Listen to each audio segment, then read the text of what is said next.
You're in Braves country.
Like me, you can't smoke like me.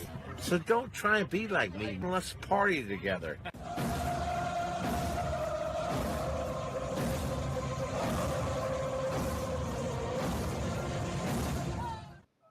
There's something kind of about a kid that's never played baseball.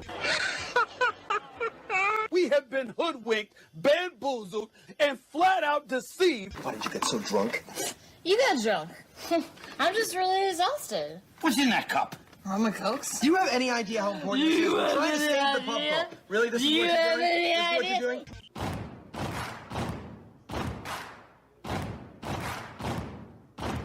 Baseball is a beautiful thing. It's more beautiful in an old park. It's asymmetrical and quirky. But even in a dome with artificial turf, it's beautiful. The way the field fans out, the choreography of the sport, the pace and rhythm of it, the fact that that pace and rhythm allows for conversation and reflection and opinion and comparison. In right field, the crowd is tormenting Strawberries, singing, Darryl, Darryl. Little roller up along first, behind the bag. It gets through Buckner. Here comes Knight, and the Mets win. And there's a fly ball deep to left. It's on its way. There it goes. And the Yankees are going to the World Series. Aaron Boone. Ground ball stabbed by Polk. He has it. He underhands to first for the first time in 86 years. The Red Sox have won baseball world championship. Can you believe it? It's a pastime, something you do. It's entertainment, something you watch. And it's a shared experience, something you talk about and read about. But you can apply those same three criteria to other things. What makes baseball special is that it's the best game that's ever been devised. Smith corks one into right down the line. It may go. Go crazy, folks. Go crazy. Sure as God made green apples, someday the Chicago Cubs are going to be in the World Series. A little bouncer slowly toward Bryant. He will glove it in front of Rizzo. It's in time. And the Chicago Cubs win the World Series. Cubs win. What a lucky break. The good Lord wants the Cubs to win. How can you not be romantic about baseball? If baseball is about caring, about loyalty and rivalry, Braves fans are on their feet hoping for some kind of a bleeder or a seeing-eye single. Here's the 1-2 pitch. Fastball hit high and deep down the right field line. It's going back, back, back. Is it fair? Is it zip, boom, bam, it's gone. Ram-a-lam-a ding-dong, a 3-run shot, and your Atlanta Braves have taken a 1-run lead. She's gone, baby! There's a very peaceful thing. It was created and played in pastures and meadows. There's grass, there's outdoors, there's everything that people thought was American and feel about America you get in a ballpark. And it's the wonder of walking through that dark tunnel and seeing a huge open space where men play the little boy's game.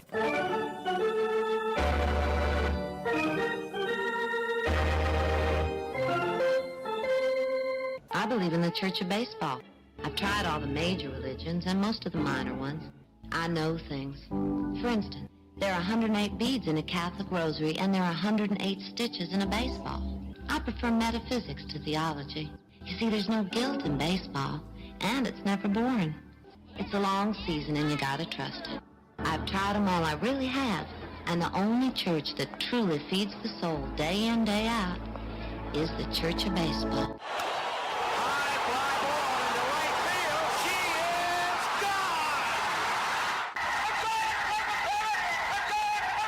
Swung line drive left field. 1 run is in.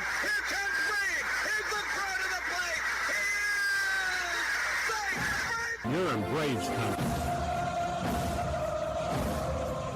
If there's a bigger thing going on right now, I don't know what it is. We're down to one strike here. Gurriel, the last hope for the Houston Astros. Here's the 0-2 pitch. Swung on, bounced over to Dansby. Dansby fires it over to first. And here comes the dog pile. Fire the cannons in the battery. Do the chop all throughout Braves country. Pop that top. Your Atlanta Braves have won it all. Ladies and gentlemen, welcome. We direct your attention now to home plate. Please remain standing. We call your attention to our bands here today. They will be jointly directed. And now, another fixture. Our national anthem.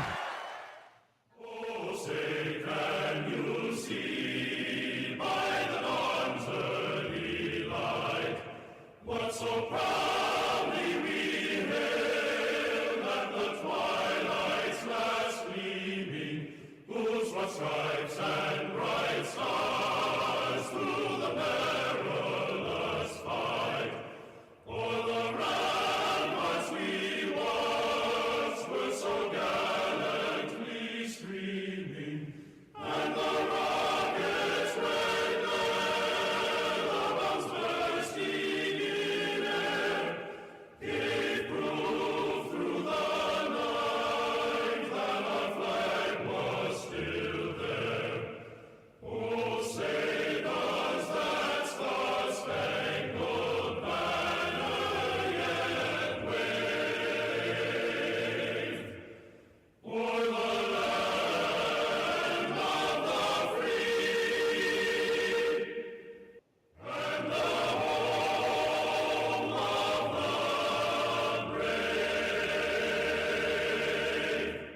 Play ball!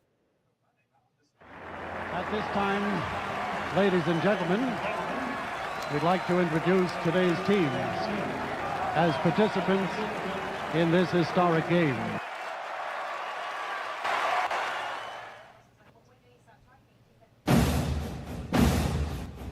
We're going streaking through the quad and into the gymnasium. Come on, everybody! Bring your green hat. Let's go. Come on, everybody. We're going.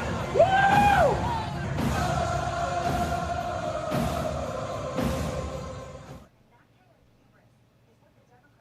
Well, the season's finally here, and the players... Hey, football fans, you ready for the gridiron? Thursday and Friday mornings, the Armchair Quarterback Show returns, 9 a.m. Eastern. We'll be talking college and NFL football, the point spreads, fantasy football advice, and more. Want to catch it live? Become a Country Club member today here on Braves Country Radio. We'll make the replay available to the public later on that day as we're being broadcasted nationwide on independent radio stations. As a member catching it live, you can ask your questions. We'll answer all. Point spread advice, player props, your fantasy football questions. It's the Armchair Quarterback Show, Thursday and Friday mornings this fall here on Braves Country Radio. The armchair quarterback, he's full of beer and he's full of snacks. The all-American man.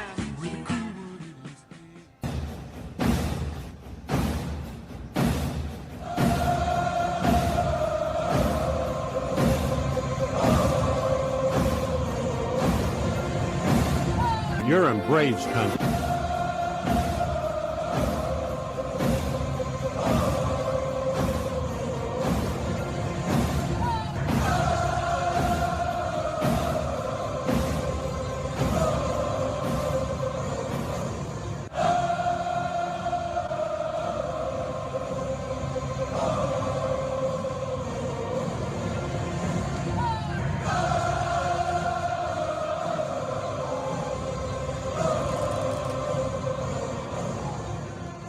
Afternoon, Braves Country, as we're coming to you live from Braves Country Radio studios, and we are getting set for pitch-by-pitch, play-by-play of your Atlanta Braves for tonight. And you see that man on your screen if you're watching on Facebook or YouTube on Braves Country Radio. We're also going live over on TikTok. That is, of course, Chris Sale. And why is he on the screen? Chris Sale is starting his rehab assignment tonight. So we should get him back next week. I would think he's only going to need one assignment. It's going to get him just to get him stretched out a little bit and get his pitch count at a decent amount, and then they'll pull him. And unfortunately, it's going on at the same exact time as the Braves METS game. What I'm going to try to do, and we'll see if it happens, because when you're talking about minor league baseball, I don't know if these games are going to start right on time. So we're going to try to do it. But they are the home team. The Braves are. The Gwinnett Stripers are, I guess I should say, tonight. So 7:05 first pitch. I'm going to try to bring you at least the first at bat of Chris Sale on his rehab assignment. But obviously at 7:10 Eastern first pitch, we go live on the different radio outlets along with YouTube. We go live giving you Braves METS. So we'll see how it plays out. I don't know if we're going to be able to get it 100%. So Chris Sale goes tonight. He's going to be in Gwinnett, and that would set him up for, remember, his IL, 60-day IL would end on August 18th. That would be Monday, and we'll see how they play it out. I would think he just needs the one start, and then they'll give him a week off, and then he'll be back in the rotation sometime next week. I would think the early part of next week, but you never know. You don't know if he's going to be sore, et cetera, but he should be good to go. In theory, we should see him, and this kind of plays out well considering where he started his career. We should see him next week during the Chicago White Sox series. So that's a lot of fun to look forward to. Hurston Waldrop was left up, so he is going to be in the rotation this week. That's some fun stuff to look forward to. I know the playoffs, barring a miracle, are out of reach for the Braves, but you got a lot of stuff that you can look forward to this week. And right now what they have is listed is Strider, Carrasco, and Elder on the 1, 2, 3 of this series for the Braves, but that could change because Hurston Waldrop pitched on Friday. They may wait to bring him in, I would think, probably on the Friday. I'm sorry, he pitched on Saturday. They may wait to bring him on the Friday matchup in Cleveland, but they very well, on normal rest, he could pitch on Thursday night, and we'll see how they decide to play that out. Real quick, because we're going to get into some more important things for the Braves, but real quick, the pitching matchups for these two teams this weekend, or early this week, 3 games in Queens, New York. All 3 of them 7:10 first pitch, so there's no weird times or anything like that to try to learn. It's Strider versus Clay Holmes tonight, Carrasco versus Peterson tomorrow, and Thursday it's Elder versus Senga. Now, if the Braves are actually trying to win that game, that's where I'm going to put Hurston Waldrop, because Bryce Elder has been getting clubbed around the last several starts. Looked a little better last time, but realistically, he goes into Queens, he's probably going to get just hammered. Now, they may not want to do that to the youngster. They may want to leave Waldrop start to the Cleveland game, considering the fact that the playoffs are realistically out of reach. And I don't have a problem with that. But I'm saying that it could be, you could see them move him to the Thursday game if they wanted to. I would think that the guy that's going to be odd man out in the rotation will be Eric Fetty. And we'll probably see him go into, well, we'll see what they do. I don't want to get ahead of it, but we'll talk more about it tonight during the game on what they could end up doing if that is the one they take out. I do believe, obviously, you're gonna lose another person next week when Chris Sale comes on, but you could go to a 6-man rotation because you're not chasing down a playoff spot and you want to keep everybody healthy. You could absolutely do that, and they've got enough guys, especially because we're not that far away from the September call-ups. I could see the Braves going to a 6-man rotation. So if any of y'all are thinking it from a fantasy baseball perspective, because I know there's a lot of folks out there that are winding down and heading towards their playoffs, you may not get two starts out of Braves starters down the stretch in a given week, because unless they play 7 games, it's going to be hard to do that if they decide to go to a 6-man rotation. They've not said that. I'm just I'm just spitballing it. Okay, we move on from that and talk about what you see on your screen. What the hell is this? They got 5 guys ranked. What's going on? This is the newly released by MLB Pipeline. These are the newest release of the Braves top prospects, and these are the prospects ranking. Now, number 1, and he's pitched very well. He's looked impressive. What you do need to pay attention to the, I guess that would be to your right on the screen, if you're seeing this on Facebook or YouTube, is their ETA. That is the season that they expect them to contribute. That doesn't mean that they have to wait till then, but that's what they're expecting them to show up in. That's why if you go a little further down, if you go to number 6 and number 7, Hurston Waldrop and Nacho Alvarez, and just past that, number 9 is Didier Fuentes. They all have 2025 because they've already punched through the door. And we're not talking about this is when we think they could see major league duty. This is when they would be called up prior to September call-ups, because September call-ups do not count against that number. So right now you can see it's heavy pitching like it normally is. But you also see that there are 2 shortstops, and they're ranked in the top, top 4. So it's number 3 and number 4. Tate Suthasine and Alex Lodice, they are in the 3 and 4 spot, but they're not expected to be contributors until 2028, 2029. What you will have is down a little further down is you have some other shortstops that none of them are expected to necessarily come in for next year. Now, that could change, and remember, they did 2 of the shortstops that they did draft in the draft that just took place in this past June. 2 of them are college shortstops, and so they could be ready sooner than later.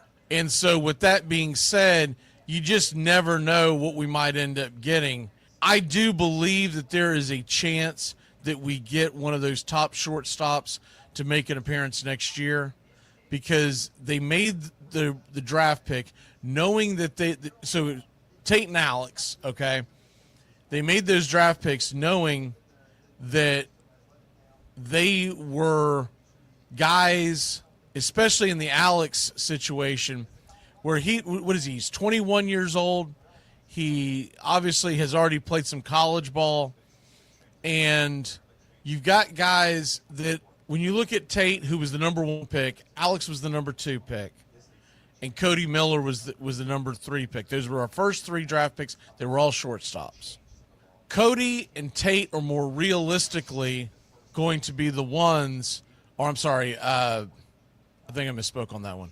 Cody, it would be Tate that would be the least likely that you would see early on. Alex and Cody are more likely because they have the college ball experience. Now, I think the Braves are going to do something in the offseason, whether it's via trade, which is probably what you're going to have to do, or the free agent market to address the shortstop position. They're not going to go another year with Nick Allen being their shortstop. There's just no way in hell. He may be on the roster and he may be a bench piece, but he's not going to be the guy. He's not going to be going in opening day. And I do believe he's probably going to win the Gold Glove in the National League. But that's not going to get you a starting position for 2026 when you can't hit your weight in the batting average category. So he is going to be, I think, someone that they keep, and he is going to be someone that will be a great bench piece. I mean, he'll be an outstanding bench piece. He'd probably be one of, if not the best bench piece that we would have in the infield well over a decade. He's going to be that good if you can keep him on the bench and they don't have to move him as a part of a deal, et cetera, et cetera. But they're going to go out. Now, people that are throwing this thing out, I'm going to squash it right now because you got these social media people. I'm telling you, it's clickbait right now. So do not fall for this nonsense. Don't get the hook in your mouth and get reeled into the boat. The Braves are not going to sign Bo Bichette. It's not going to happen. He is going to garner a ton of money, And the Braves don't do that. If they were going to do that, they would have signed Dansby Swanson, who was one of their own, one of the guys that they basically cultivated after they got the trade from Arizona, and they just would have kept him. They're not going to spend that kind of money because he's going to – Bo Bichette's new contract is going to be worth much more than what Dansby Swanson was. I'm telling you, he's going to bring in $30 million a year, and I'm telling you, he's probably going to be looking for 10 years. I don't think he's worth that because I think you've got some up and down in his career where you're taking a huge risk. But if he's got people over a barrel and he is going to be the shortstop out there on the market who can do it defensively, but also, more importantly nowadays, can hit the ball and hit the ball well. Just put that out of your mind. He's not going to be an Atlanta Brave. It's not going to happen. You're much more likely to make a trade of someone like a Jeremy Pena who's coming at the end of his contract, and you notice how the Astros slid Correa into the mix. They put him at third this year, but there's a very good chance that Correa could end up going back over to the shortstop position, and they moved Pena because Pena changed agents, and there has been a standstill at renegotiating his contract long term. And so I'm not saying that's going to happen, but what I'm saying, there's a better chance that we get a Jeremy Pena in a trade than we spend bukus and bukus of dollars that we never spend on anybody on a random shortstop just because that's a big need. They're just not going to do it. They're going to try to find an answer to the shortstop position. It's going to be a relatively short-term answer, right? Because if it wasn't, they wouldn't have spent their first 3 draft picks on that position. They're trying to fix that position internally. But they're going to have to figure it out because you can't continue to roll Nick Allen out as your shortstop from the offensive side of it and compete for the National League East in 2026. You know how absurd it is that he is our shortstop and the Phillies have Trey Turner and the Mets have Francisco Lindor? I mean, we are literally getting our shortstop off of Wish or Temu, right? So put that out of your mind. Bo Bichette's not going to be a Brave. Not unless for some reason it's just some boyhood dream and he's going to give one hell of a discount. But that's not the case. It's not the case. You know who his dad is. His dad's going to say, what are you, nuts? So come on. All right, other things to look at in the pipeline coming up for the Braves. So a couple of things. I think J.R. Ritchie is going to be the guy you see the soonest, and I believe we're going to probably see him sometime later this fall, possibly get a spot start, maybe not even start. He might even come out of the pen or do an opener type role this September. He's been pitching really well down on the farm, and he's more likely to be seen next year. Right now they're estimating him 2027, but they normally do realize when Pipeline does this, they pick the year coinciding with how many years they have of control left and how they think that the organization would gradually bring a guy up. But J.R. Ritchie, Owen Murphy has looked really good. Let me get you the numbers on him because I got to find them real quick. But we had those pulled up earlier today. And Owen Murphy, he had a great start the other day. Now he is down on the single A level, but 5 innings, 5 strikeouts, only threw 59 pitches because they're trying to keep the pitch count down at that age. And plus, he's coming off of Tommy John. It's his 3rd start back from Tommy John, so it's going to be a gradual progression. Had he not gotten injured, Owen Murphy is who you would have seen before you ever would have seen Didier Fuentes this year. Biggest thing that jumps out at you, not only 5 innings and 5 strikeouts, I realize this is down on the lowest level, right? So he's not striking out Major League batters. But he got 10 swing and misses in those 5 innings. That's a lot. That's a ton. He retired the final 10 batters. That's impressive. His fastball is topping out around 92. They're trying to get the velocity back up probably into the mid-90s. And the slider is about 10 miles an hour off of that, 80 to 83. The changeup was 71 to 74. So I'm sorry, the curveball 71 to 74. The changeup was coming in around 85. But he is a prospect that I don't expect to be a big-time contributor next year because young, Tommy John, et cetera, but he could be a guy that you see in the tail end of 2026 if everything goes perfectly, and definitely a candidate for 2027. The Cam and Eddie, remember he's only 19 years old. Don't get overly excited about that. We're talking about 2027 at the earliest, I believe. Seen stranger things, and he is the number one prospect, but that's because he was the number one draft pick a couple of years ago. But you're talking about bringing a guy along gradually. A lot of fans like to get overly excited.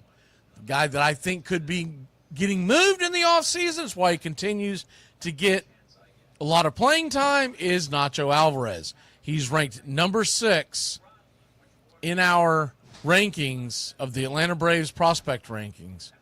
And he is a guy that could play second base, that could play third base at a pretty decent level all over the league. I don't think he's ever going to be a home run hitter, but I do believe he's a kid that when he finally progresses, he's going to have a decent batting average. You'll see him get some home runs down the road, but he's not really a shortstop at the end of the day. At the end of the day, he doesn't have the range.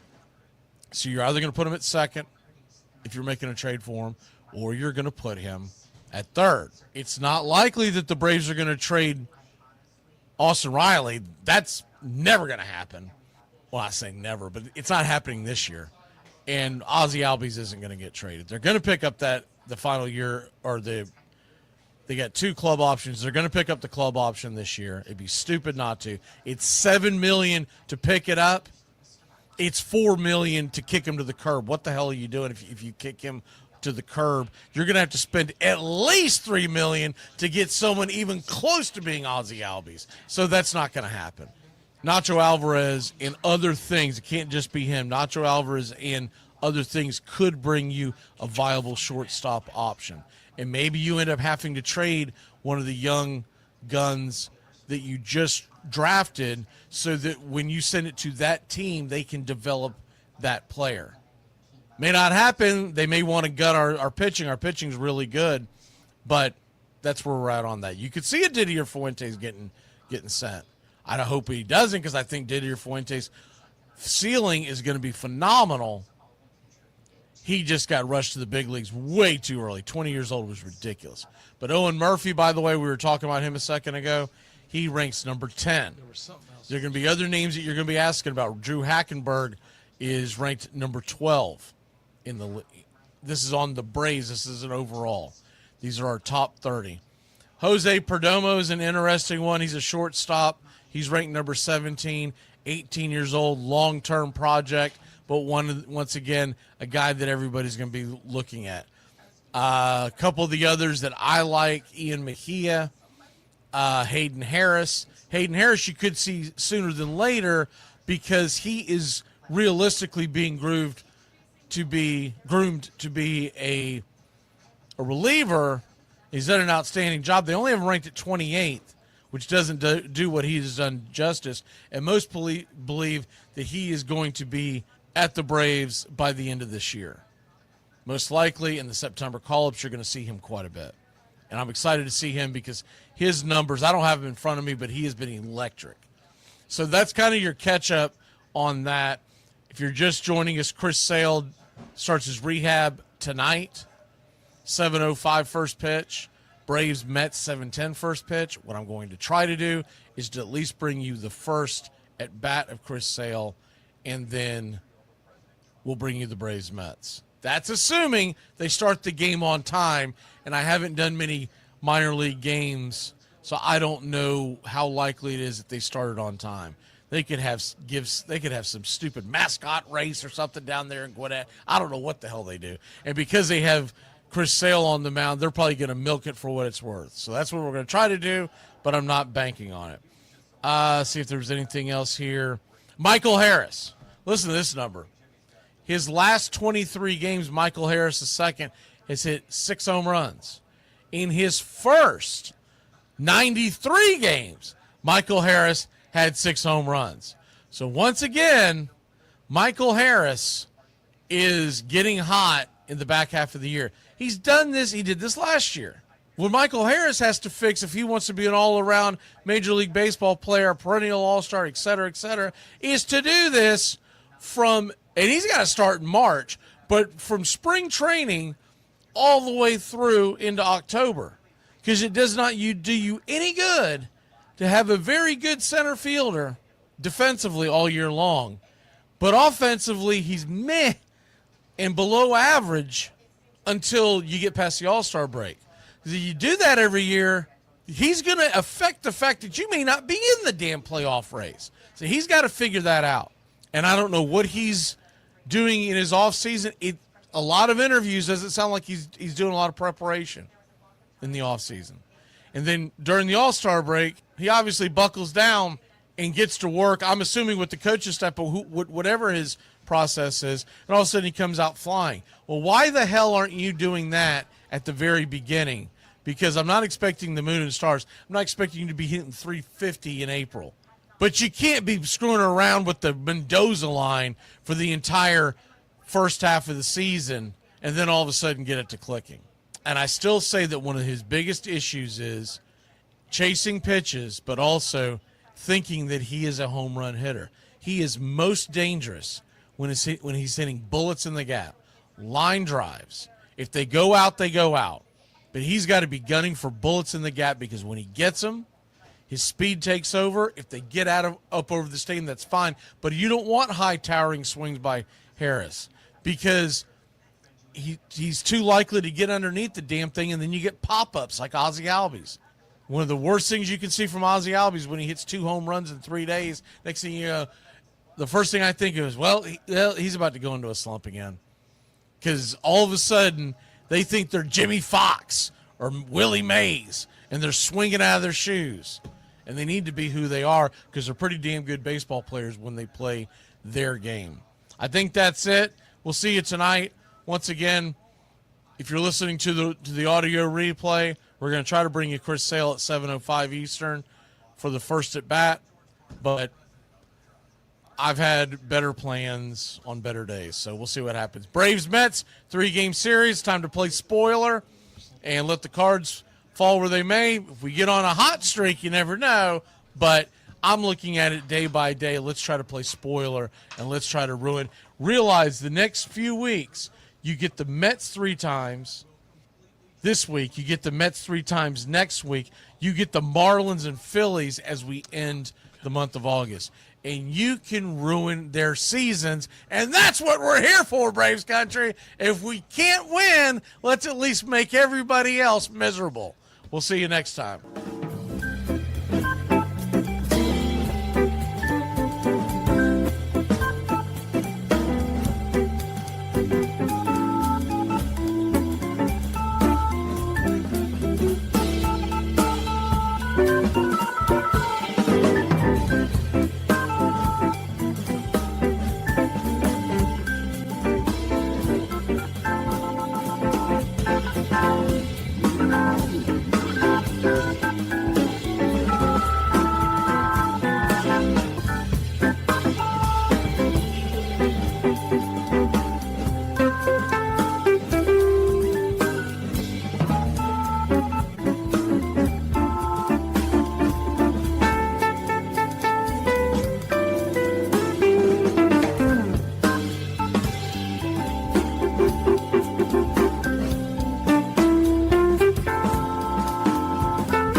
Braves Country, Mac McGee here for American Rebel Beer. From the mountains to the prairies to your pint glass with white foam, we're bringing back beer with a backbone. All that matters in our brew is taste and a touch of American excellence. American Rebel Beer, born in the USA.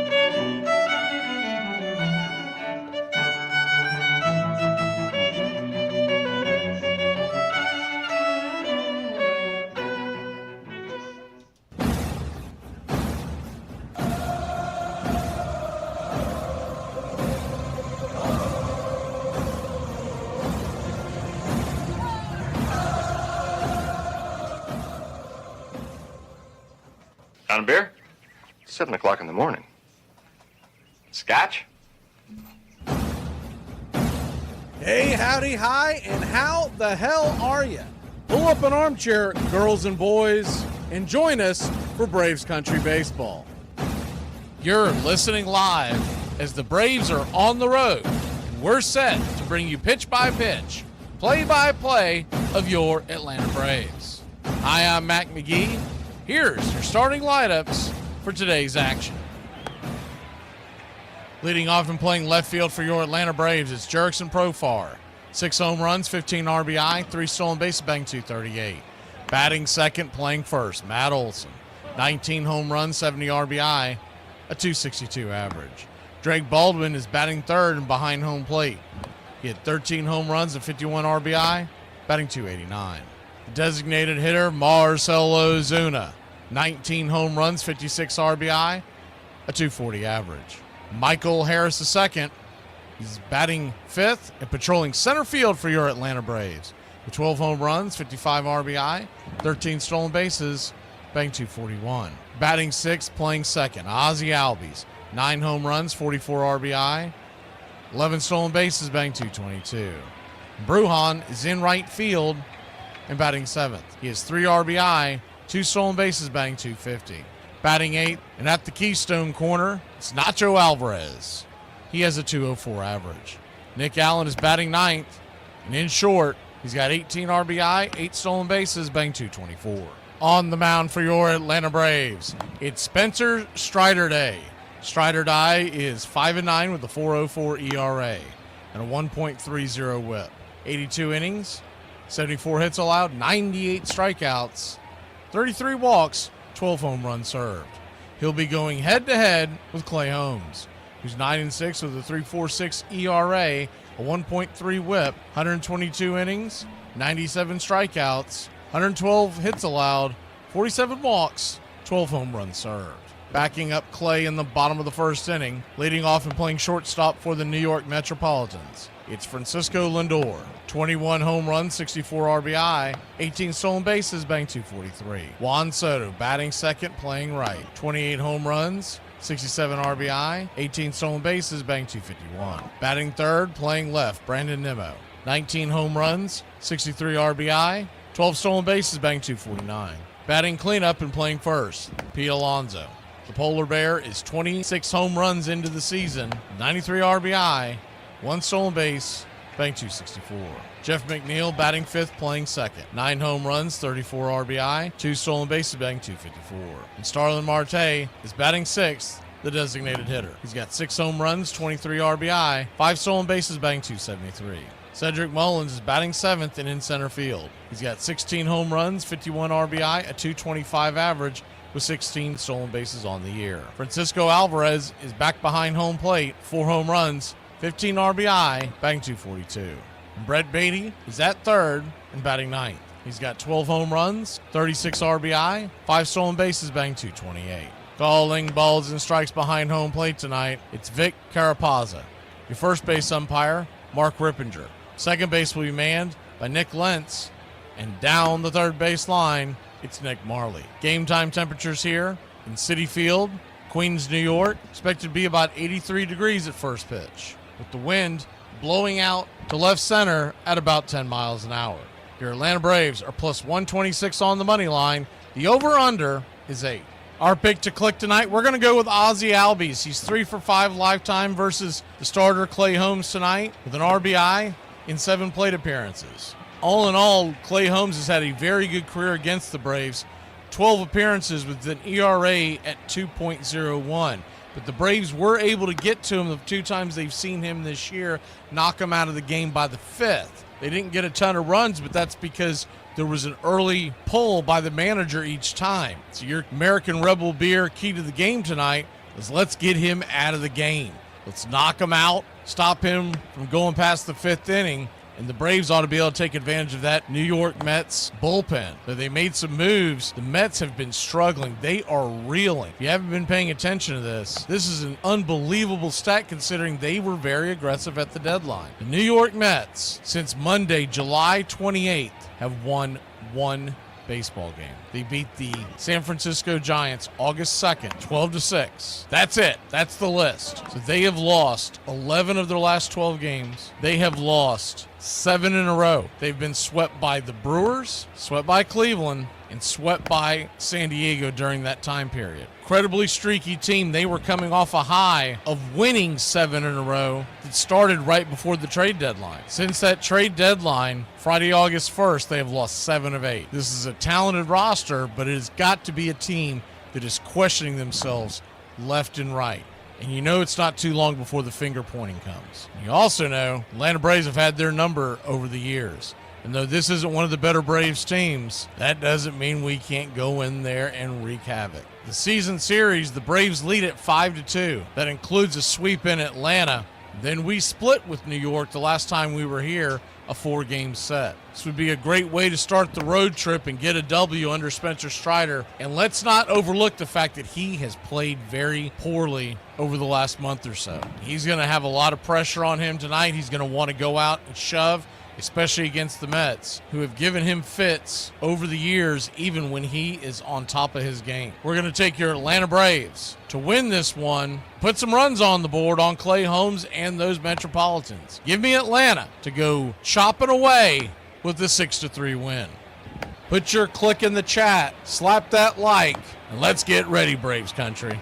We'd like to thank everybody for choosing Braves Country Radio, and a special thanks to all the country club members. Please like on your way in and subscribe, set those alerts, and share Braves Country Radio to help build the crowd so we can continue to bring you the classic call of Braves Country Baseball. Well, it's about that time. Grab you a cold one. Find you an armchair.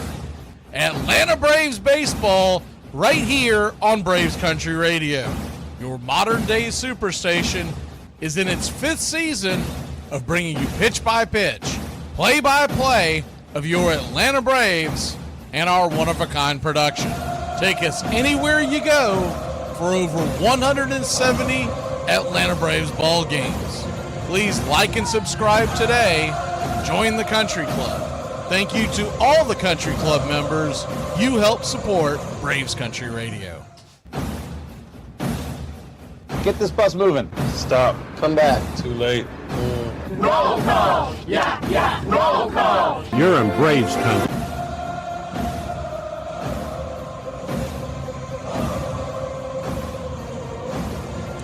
Good evening, Braves Country. Hope you're having a hell of a day, hell of a night, wherever you're at. And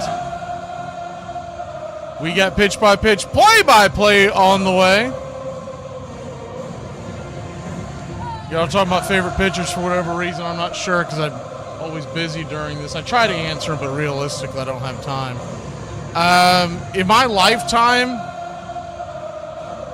we're taking steroid users out. If I have to watch one guy pitch, my life's on the line type of stuff, it's probably Maddox. Unless it's in October, then give me John Smoltz. I do not trust Greg Maddox in October. He choked way too many times for me to pick him. John Smoltz was incredible in October. All right, let me see who we got here. The regular season, May 14th or something, there was no one better than Greg Maddox in our lifetime. But we never got a chance to see the real ones. We never got a chance to see Bob Gibson and some of the others. All right, here we go.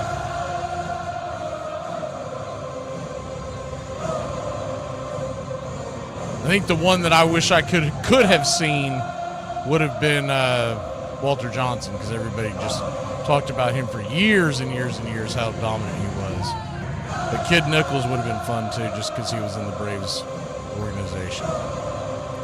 All right, let me see who we got here. My man Nathaniel Brooks, CT Chris Townsend, 522 Freedom, Iron Lung. Who else do we have in the country club here today? Gary the Real McCoy. John. I know I saw Pete in here earlier. Iron Lung.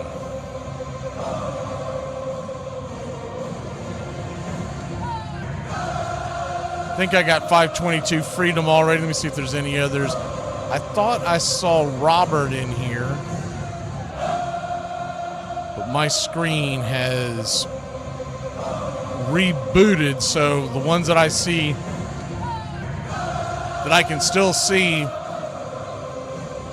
folks not in the country club that I've not mentioned: Braden, Nicholas, George, Willis, Timothy, Velvet, Justin. I think that's everybody so far. If I haven't gotten you, it's because my screen rebooted, and so I'm only getting like the last 20 or 30 comments. Daryl, good to see you. We're just about set for pitch-by-pitch, play-by-play of your Atlanta Braves. So what I'm going to do, and I think we're going to get started on time, it looks like. We're going to take a quick break. When we come back, Braves start at 7:10, but at 7:05 Eastern, Chris Sale is going to start his rehab assignment. So I'm going to bring you at least the first at-bat of that, assuming he gets started on time. And I do see guys like Jared Kelenic hanging outside the dugout, and see if we got anybody else. Looks like, no, never mind. I thought that was someone else. But it's a little difficult to keep up with because the Stripers do not wear names on the back of their jerseys at home, which I get it. It's minor leagues and guys move up and down, but that kind of sucks for the fans sitting in the stands. Get it together, Stripers. Spend a little money. I kind of like their jerseys that they're wearing. I don't know if this is their jersey they wear every day. The ones I always tend to get when I have a chance to watch a Striper game are gray. But Jason up in Adams, good to see you. CT says, I'll be back in a minute. You know you could just go and come back and no one's going to be the wiser. This isn't a Zoom call where all the cameras are on. All right, we're going to take a real quick break. When we come back, we're going to try to give you Chris Sale's first rehab outing, at least get him through the first. I'll probably dip out with about 2 minutes before first pitch, so we're ready to roll. We'll be back in a flash. Hey, Braves Country, Mac McGee here for American Rebel Beer. America's patriotic light lager, all natural ingredients. Stand tall, be proud. The perfect beer to celebrate life, liberty, and your pursuit of the American dream. America's patriotic light lager, offering a crisp, clean, bold taste. The perfect beer to celebrate life, liberty, and your pursuit of the American dream. A beer with only 110 calories that tastes like a full-flavored beer and celebrates like freedom.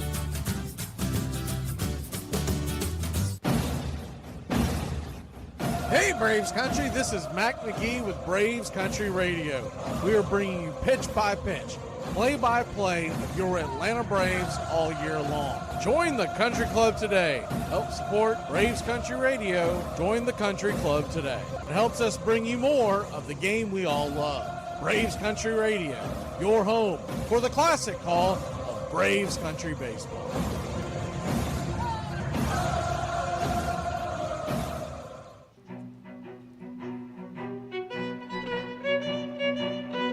Hey, Braves Country, Mac McGee here for American Rebel Beer. From the mountains to the prairies to your pint glass with white foam, we're bringing back beer with a backbone. All that matters in our brew is taste and a touch of American excellence. American Rebel Beer, born in the USA.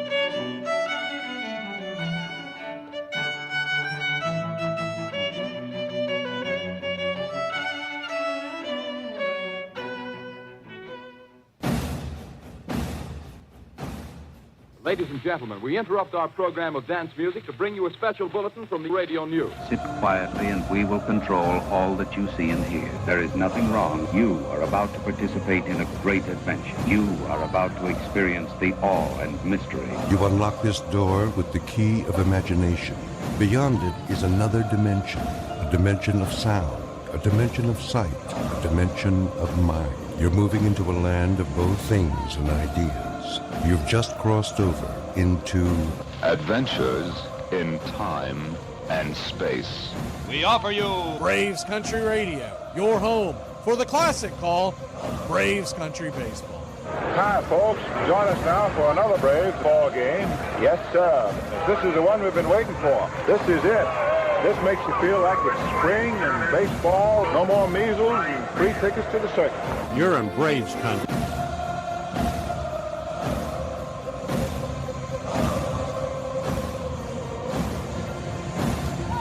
This is a reminder, disorderly conduct will not be tolerated.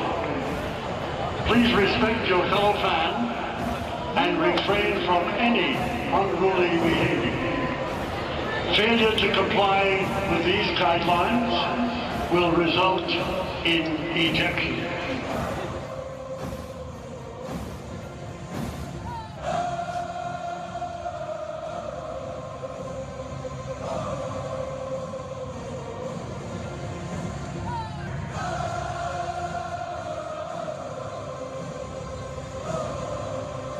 Welcome in, Braves Country.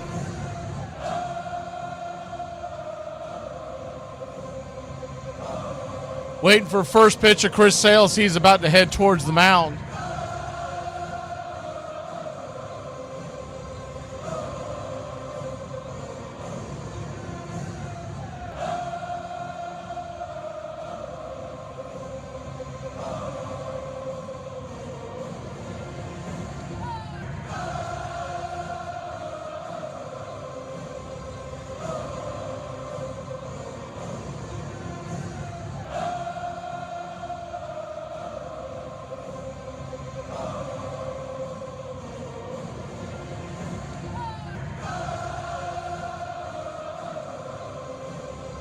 Chris Sale is starting to warm up. They're doing their national anthem, so it looks like it's going to get started pretty much on time.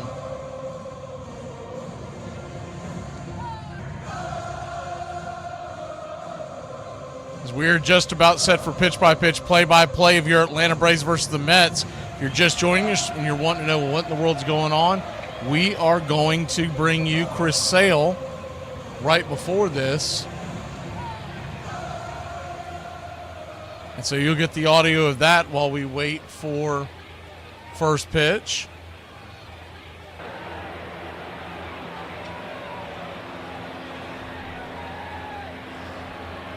Chris Sale looks like he's wearing number 33 tonight. Stripers are wearing white jerseys, white pants, and they've got blue sleeves with the green Striper logo on the side. Actually a pretty sharp jersey considering what I've seen in minor league baseball in recent years. You've never seen it. I would try to pull it up, but we're not going to have time as far as what the jersey looks like. And we got other games going on around Major League Baseball tonight. We'll keep you up to date and everything going on. Remember, this is game one of a doubleheader. Los Angeles Angels and Travis d'Arnaud take on the Dodgers and Freddie Freeman next. We'll join that game as soon as we're done here. It's listed at 10 p.m. on your card. The game actually starts at 9:35 or maybe 9:38, but we don't know when the Braves Mets game's going to end. So whenever it ends, we'll jump over there.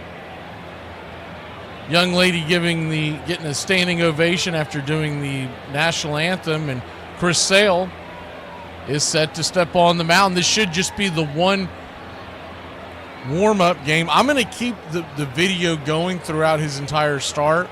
So from time to time, I might tell you what's going on, but it's kind of off to my side because the main thing is obviously Braves Mets. But we do want to see what he looks like. I doubt I get much of a miles per hour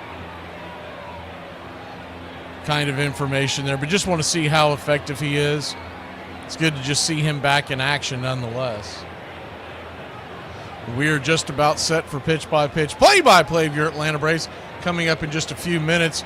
Chris Sale's firing his final warm-up tosses, and hopefully he gets them in before the Braves start their game. So we're going to be doing the tightrope, as I kind of figured we were. Minor league baseball games are infamously not starting on time.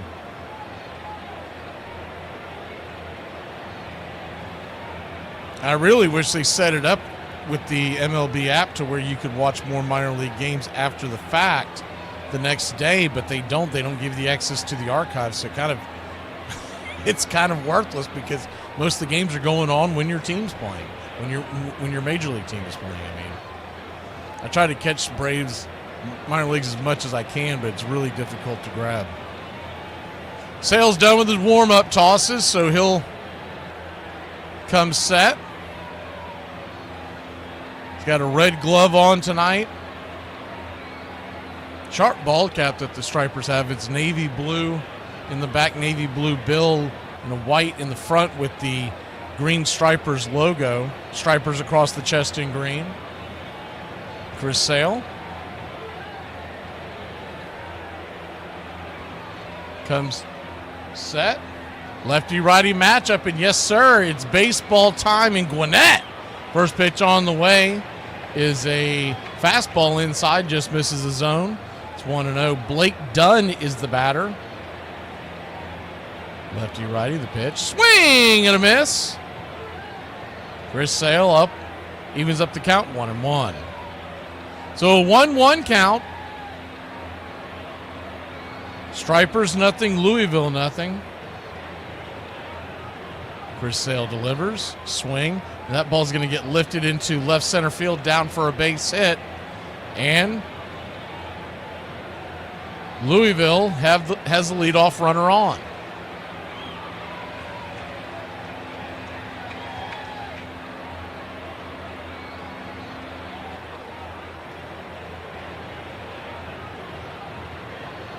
So 1 on, nobody out. We're eyeing the monitor, waiting for them to come set for the New York Mets game. So once that starts, is a lefty-lefty matchup. First pitch on the way to Rodriguez is off the plate wide. It's 1-0. 1-0. Thank you for the contribution there, Uncle Charlie. Good to see you. I don't think I saw you in the chat earlier. You must not have refreshed. 1-0 count. Outside wide, ball 2-0.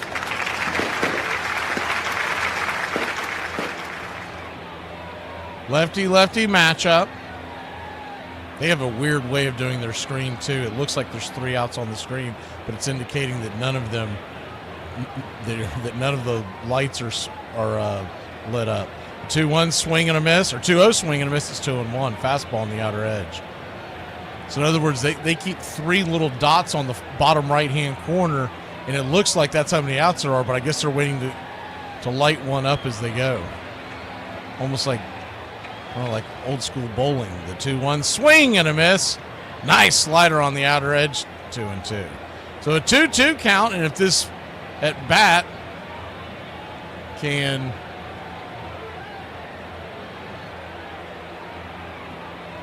end here in the very near future, we'll get it in. If not, we'll go to New York. The 2-2. Swing, hits it up the middle, backhanded by the shortstop, dishes it to the third baseman. It's going to be a 6-5 putout. They do not turn the double play. Okay, we're going to head to New York now. So that was Chris Sale. And Jerickson Profar is your batter. We're waiting for the 3D to kick in. And yes, sir, it is baseball time in Braves country. As the first pitch on the way, we'll get the screen off. It looks like we've got it in. It's 1-0. 1-0. Right there for a strike, 1-1. 1-1 count. Thank you for the gifting of the second time, Uncle Charlie. The 1-1 pitch to Profar, outside wide, 94 miles an hour.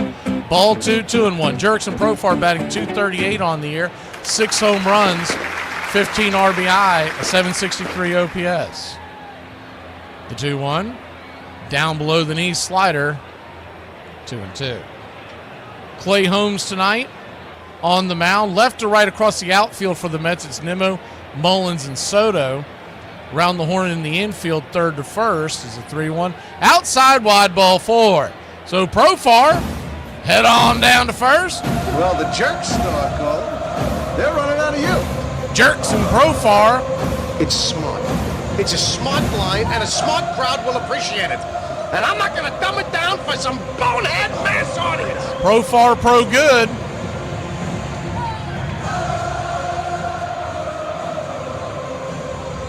And righty-lefty matchup. Matt Olson, the batter, 94 at the knees. It's 0-1. We'll pull the screen back just in case Profar does take off. He hasn't done a lot of running since he's been with Atlanta, but he does have good speed. The 0-1 in the dirt.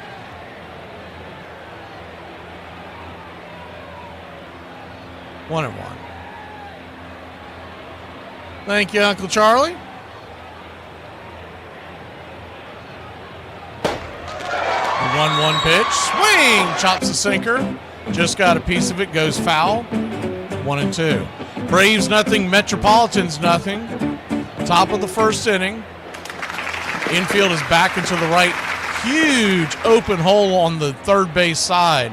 Anything well left of the shortstop position is going to be extra bases. May even be a run with Profar speed. The 1-2. Down and in, change up, 2-2. Third to first, round the horn in the infield. It's Beatty, Lindor, McNeil, and Alonso. Alvarez, Francisco Alvarez behind the plate.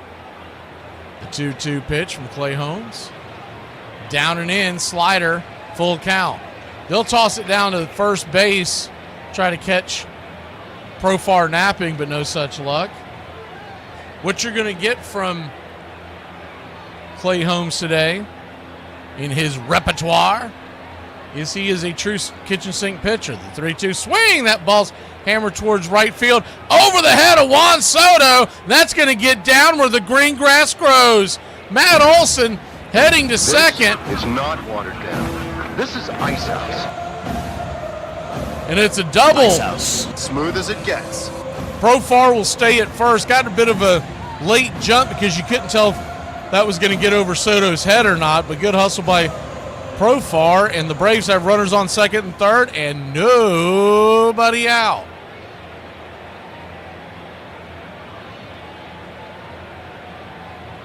Drake Baldwin, your batter. First pitch on the way. Sinker to Baldwin, righty-lefty matchup. Misses outside, it's 1-0. The repertoire for Clay Holmes tonight, he's got a sinker, a sweeper, a change, a slider, a cutter, and a four-seamer. The 1-0 chops it over towards second. They were playing the infield back, so the Braves will get a run home, and Atlanta takes a 1-0 lead. The Drake with the RBI. You don't like the Drake? I love the Drake. How could you not like the Drake? Who's the Drake? The Drake is good.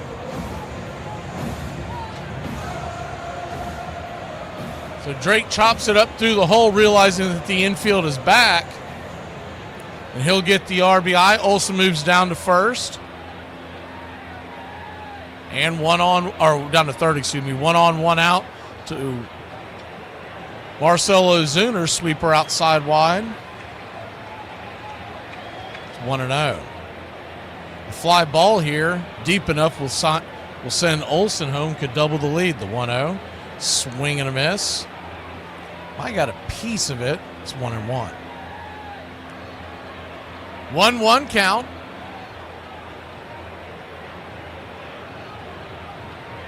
Infield is now pulled in. So any kind of broken batter is going to get a run home as well. Looks like Chris Sale got out of his jam in the first inning. He did have a couple of ducks on the pond. The 1-1. Down and in. 2-1. You're not really worried about if he gives up runs, etc., because he could be just down there working on location and not worrying about actually pitching. Biggest thing with Chris Sale tonight, he finishes the next morning. If he feels great, we're probably going to see him next week. The 2-1 pitch, swing and a miss, 2-2. Braves 1, Mets nothing. Like we talked about on Braves Country today, most likely we would see Chris Sale during the White Sox series early part of next week. The 2-2 count. Brings it. Caught looking, strike 3. Ozuna doesn't like it, but that was a strike, and that was definitely close enough to swing at with 2 strikes, 2 down. So Clay Holmes sits down Ozuna. It might have been a touch low, honestly, where the if you're watching it at home on Braves Vision, it could have been considered a touch low, not where the ball was, where the ball ended up on the box, but where it actually landed. But once again, way too close to take. Vic Carapazza is the home plate umpire, and he tends to call strikes low in the zone, and they get wider as the game goes on. First pitch on the way, sinker at the knees, it's 0-1. And if I know that, then someone in the Braves organization should know that, and they ought to be passing that along and letting the guys know. Sometimes I wonder if they're even having pregame meetings for these games. The 0-1, swing and a miss, it's 0-2. Your better hitting instructors are constantly reminding the guys who's behind the plate, who's at first and third, because that can affect a lot of things on check swings. The 0-2 count in the dirt, 1-2. Good block by Alvarez. Braves lead it 1-0. And I am by no means qualified to be a hitting instructor, but if I know this stuff, the information's there for anybody to get. 1-2 count. Righty lefty, the pitch to Harris, chases one bad pitch out of the dirt, and that'll end the inning. But not for your Atlanta Braves. Jerickson Profar and Drake Baldwin, along with the help of Matt Olson, get a run in. Then we go snake eyes. We'll be back in a flash here on Braves Country. What's your da? I don't know. Yarana yastara. Anarana.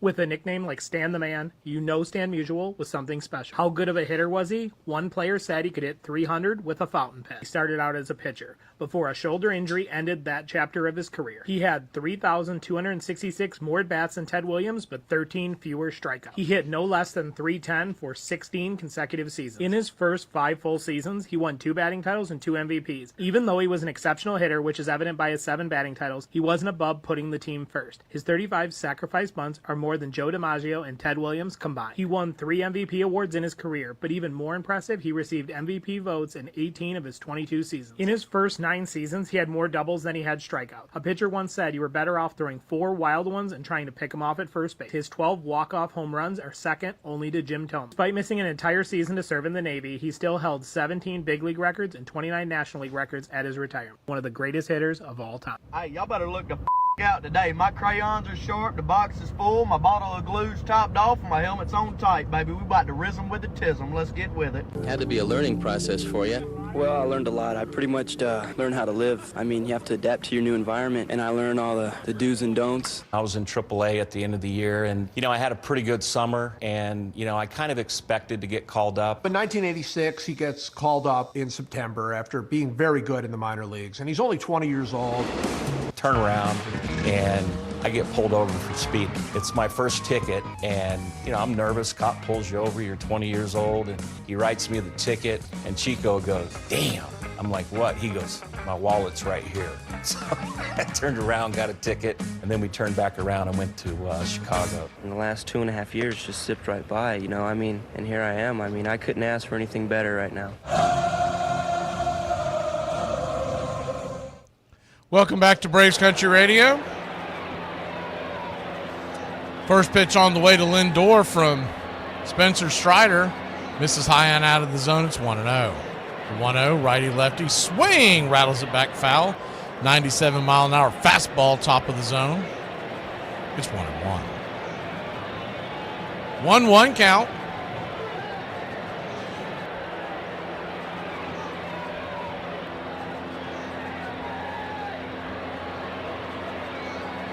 Lindor, 21 home runs on the year, 64 RBI, the 1-1. Down below the knees, 96.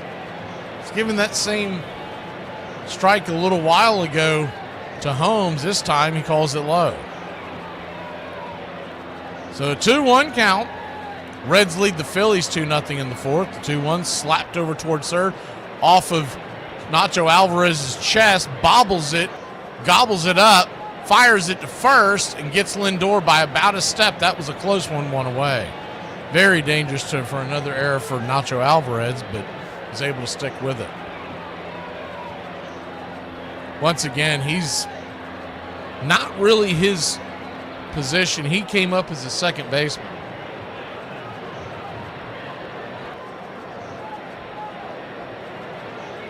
First pitch on the way is a four-seam fastball right there at the knees to Juan Soto. It's 0-1. Juan Soto, 3 for 11 lifetime, no home runs versus Strider. The 0-1. 97 misses high, 1-1.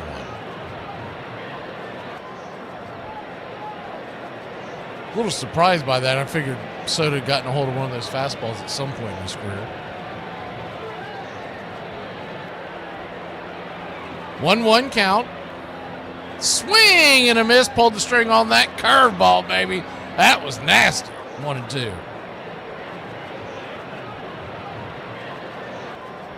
Really is amazing that the New York Mets have won one game since July 28th. And they were aggressive at the deadline. They didn't just sit pat like the Braves did. They didn't sell off. They were aggressive. And they got some pretty good pieces, and they have played worse since that trade.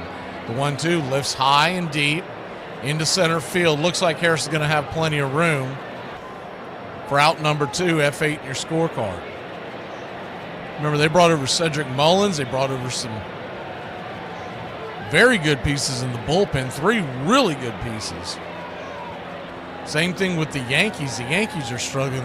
They had a stat up on X today. I think they said $660 million was spent by the 2 teams in New York this year, and both of them are clinging to the last playoff spot in the wild card race. First pitch on the way to Brandon Nimmo is swatted down the left field line, just foul. It's 0-1. Nimmo, he has had a good career versus Strider. He's 9 for 22 with 2 home runs, but the other thing with Nimmo and Strider is the 0-1 swing, slaps it foul. It's 0-2. I can recall at least a half dozen of those at bats that I've called over the years where Nimmo just keeps peppering and running his pitch count up. And I go with the old Don Drysdale theory behind that. It's just easier to hit the guy and send him to first. The 0-2, 98 misses high, 1-2. 1-2 count.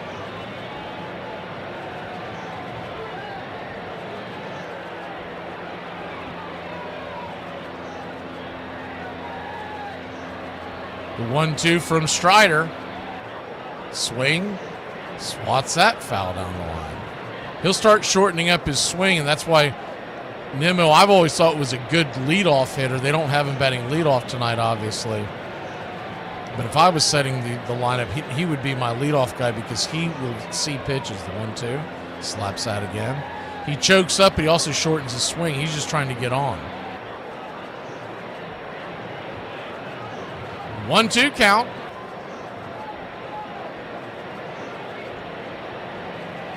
Rocks and fires. Swing, chops it over to first. This one will stay in play. Olsen will grab the bag, step on it, toe tap it, and that'll end the inning. Mets go down. 1, 2, 3. We'll be back in a flash. Ozzie and Vital Brew lead us off. I go out and party every weekend, boy. Man, my still in recovery mode, boy. I ain't even get up and go to work today. You feel me, boy, for real, oh God. Real, boy, I already did get home to 9 o'clock Sunday damn morning. Probably fell out, slept for about a couple hours till my phone started ringing. My baby mama calling. I'm like, God, I just went to sleep. You don't get your big tartar sauce smelling out my phone. Reason why your body made like supposed to be in a wheelchair somewhere. Boy, I gave that the blues, boy, for real. And hung up, made me so mad I just got up, get what I did, just started drinking again. Boy, I got sat around and started drinking again. Everything got drunk from Saturday night. All this came back, boy. Say, boy, I woke up this morning, boy, I looked up, boy, that my body said, boy, you ain't finna do today. Here are the ground rules. You can punch me, kick me, pull my hair. I am A-OK being stabbed. Biting and scratching are on the table. You can use fire. These are the ground rules? Is there anything off limits? Damn, man. You got something really sick you want to do, huh? Oh, you little pervert. All right, I like it. First start was pretty cool. Grew up a huge Reds fan. Sure enough, I got my first start in Cincinnati. Well, a child shall lead them. Greg Maddox was 20 in April. One of the coolest things in that game was Pete Rose was player manager back then. And that was one of the guys I idolized as a kid. And he put himself into pitch hit against me in the 8th inning. He hit a one-hop missile. Exit velocity was probably 90, 95 in today's terms. I really have never seen anybody that getting outs looks so easy. Ground ball, they're going to get one at least. Cubs win. And everybody congratulating the 20-year-old kid. In his first start in the big leagues, he not only wins, but pitches a complete game.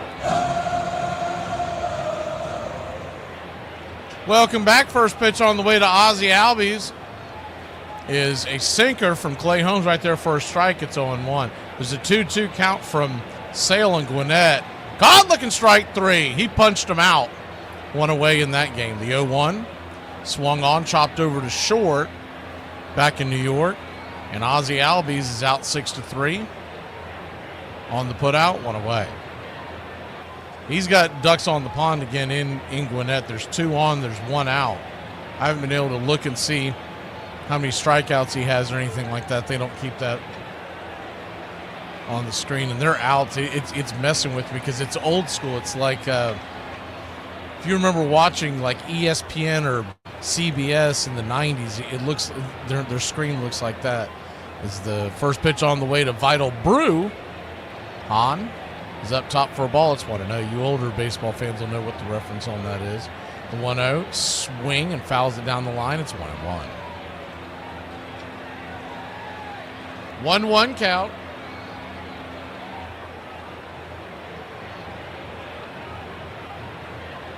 Bruhan batting .250.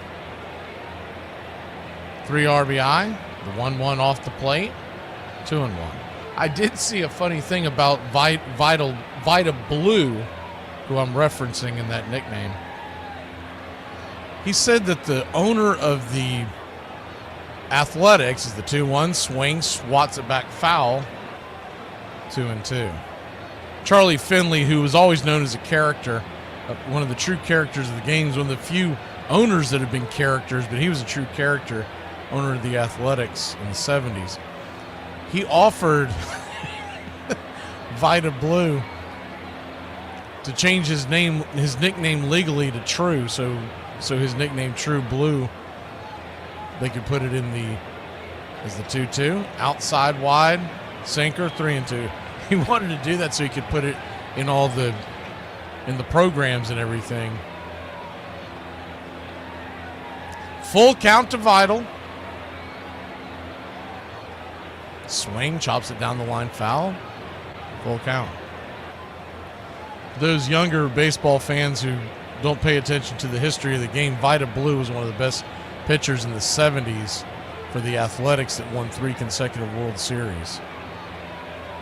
This kid's name is Vital Bruhan. 3-2.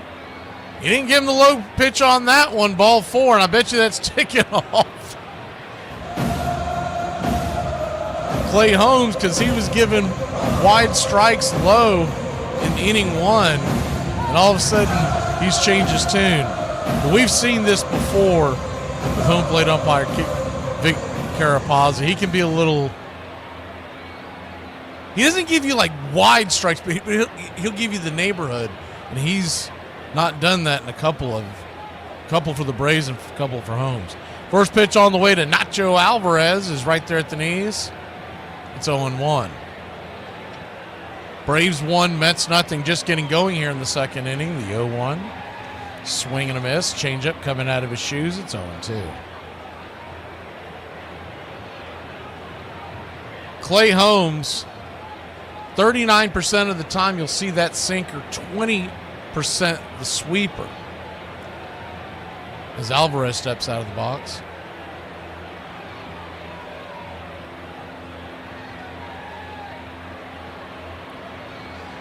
He has the changeup coming in at 15% and the slider 11%.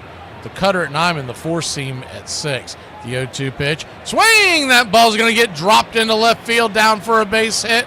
And we've got runners on first and second and one out here in Braves country. Nacho with the hit. Whoa, you check it out. What? Look, that guy. Get me some nachos. It is a sign. A sign. It needs nachos to help me score.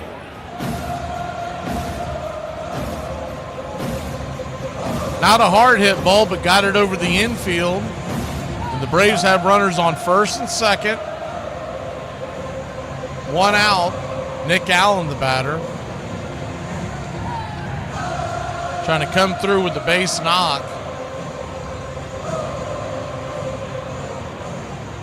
First pitch on the way. Swing, hits it up the middle. And that's going to be a 4-6-3 double play. I don't know why they don't do it, but we talk about it all the time. Why are they not bunting those runners over to second in that situation? We'll be back in a flash. Braves lead at 1-0.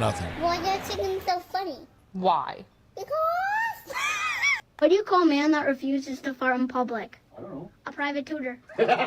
Bo knows facts, so here are some Bo Jackson facts to brighten your day. He hit at least 20 home runs 4 different times, despite never playing in more than 135 games in a season. In 1990, Bo Jackson tied an MLB record for most consecutive games with a home run, the last one off of Hall of Famer Randy Johnson. So how strong was he? So strong, he once called timeout, which wasn't granted, and still managed to hit the pitch over the left field wall despite taking one hand to call timeout before the pitch. In 1989, his 448-foot home run and his stolen base in the second inning made him only the second player to do them in the same All-Star game, the other being the legendary Willie Mays. He once hit 3 home runs at Yankee Stadium, and might have hit a 4th if he didn't hurt himself trying to make a diving catch on a hit by Deion Sanders. He had one of the best arms in the game. The ball looked like it was shot out of a cannon. What if Bo had just concentrated on baseball? How good he could have been.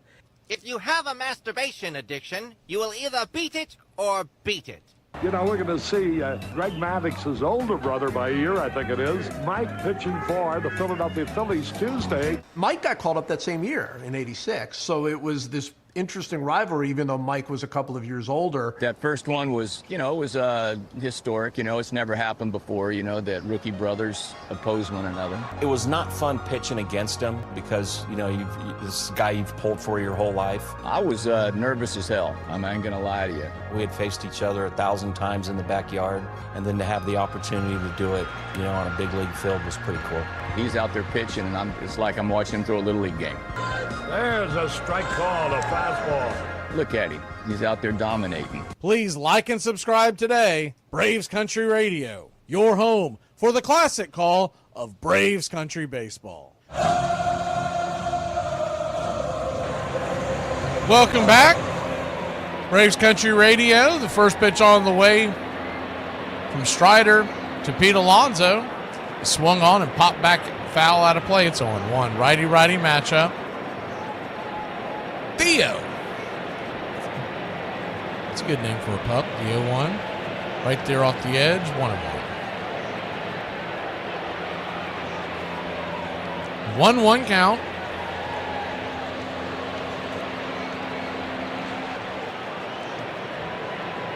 Slider at the knees. 1-2. Lonzo did not like that call because Vic is being extremely inconsistent. He is giving that low strike sometimes, and sometimes he's not. That pitch, I'll say, was probably two inches below the knees. He was pinching Holmes in the last inning, the 1-2. Swing, lifts it, high into left field, drifting back on the track. It's going to go off the wall. Here comes the throw into the infield, and Alonso has a leadoff double. So a leadoff double, not a terribly hard hit ball, but Profar got kind of a late jump off of that one. By the time he realized where it was going, it was up against the wall. I'd say if you have Eli White out there, it's probably going to be an out.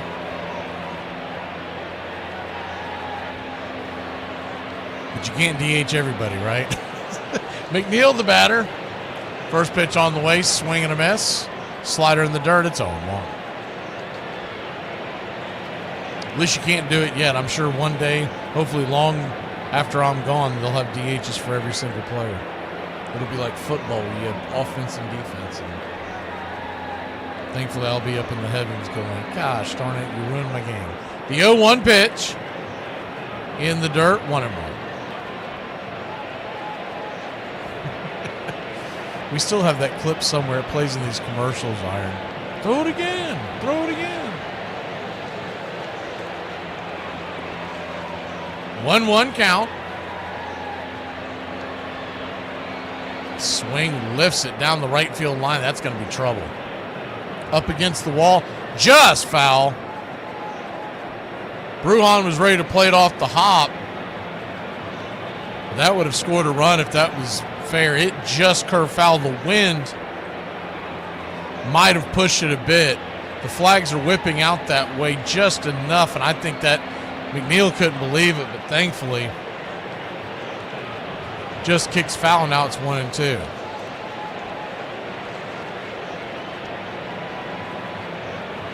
When things are going bad for you, that's the kind of things that don't go well. Mets once again have won one game since July 28th. So they're playing a baseball team in the Braves that come into tonight's action 16 games under 500 is the 1-2 swing. Hit into right. Brujan, running catch, fires it back into the infield, one away. Braves are 16 under 500, but they've won 3 in a row, and they've won 4 of the last 5 coming out of that Miami Marlins series. And Uncle Mo, momentum sometimes is the difference in why a team wins or loses a game. First pitch on the way to Starlin Marte is right there for a strike on the up top. It's 0-1. The 0-1.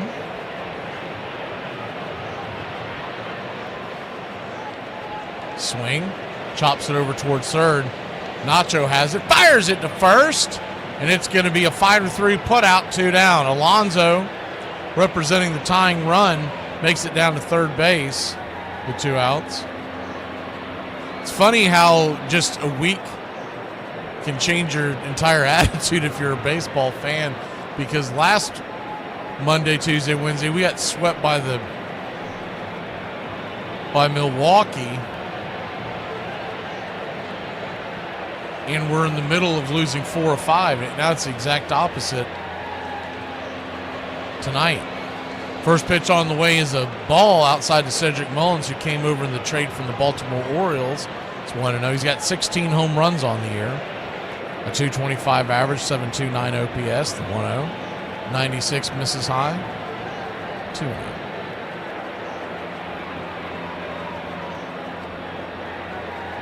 Two-0 count.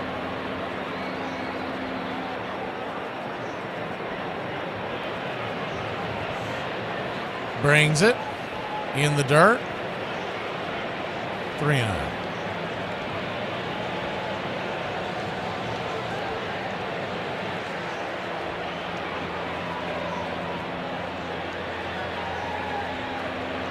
Runner at third, 2 outs, the 3-0 pitch. Right down Main Street, 96 mile an hour fastball. It's 3-1. Same 2 teams back at it tomorrow night, 7:10 first pitch, and same 2 teams back at it on Wednesday night, or excuse me, Thursday night, 7:10 first pitch. The 3-1, dribbled over towards first, just goes foul. Olsen was there, it would have ended the inning. Now you got a full count. On deck is Alvarez, Beatty in the hole. Braves infield. It's back and to the right. Nobody's holding on Alonso. It's kind of goofy that he's not just taking off for the plate. The payoff pitch. Swing, lifts it. It's not going to matter. It's going to drop into center field. And that's a run on the board for the Mets. They have tied it up 1-1. Pitch was high in the zone and right over the center of home plate. He just slaps it into center field, and it's 1-1. But there was nobody. I mean, I'm telling you, the closest player to Alonso was Nacho Alvarez. And he was playing all the way back in the infield, and I'm going to say 20 feet, 25 feet, maybe 30 at the most to the left of the second base bag. First pitch on the way to Alvarez is misses for a ball. It's 1-0. 1-0. Righty. Slider right there. It's 1-1. And I get it that Alonso doesn't have a lot of speed, but man, you give anybody that big of a window, it's almost stupid not to take off and make him throw you out. Time is called by Alvarez. He'll take his time out. We've seen that quite a bit from Alvarez, not realizing that you can't play that far over. Once again, third base is not his position. So the coaching staff has to be on him and telling him to move over. The 1-1, swing, lifts it, high into right field, going back on the track, and she's gone. Into the bullpen, and the Mets have taken a 2-run lead. Alvarez, his 5th home run of the year. His 2nd home run against Spencer Strider. He was 1 for 7 lifetime going into that at bat with a home run, and now 2 for 8. And the Mets got a crooked run on the board. It's 3-1.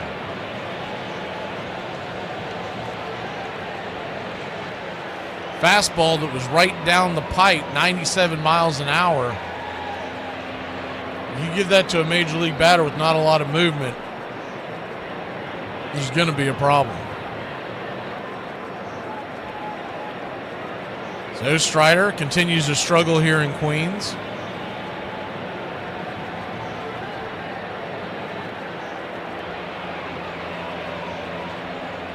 Righty-lefty matchup. Beatty comes to the plate. First pitch on the way. Four-seam fastball out of the zone. 1-0. Number 9 hitter for the Metropolitans. They've put 3 on the board here in the second. Lead by 2. 1-0. Swing. Lifts it down the left field line. That's going deep. That's going back up against the track. Making a leaping catch at the wall like Spider-Man is Profar to end the inning. Don't think he really needed to make the jump, but he did it anyways. It'll look neat on the highlight reel. We'll be back in a flash. Profar leads us off. Maybe that'll put a spunk in him when he grabs the stick. Why was the snowman smiling? Is it here? I don't know. Because he saw the snowblower coming down the street.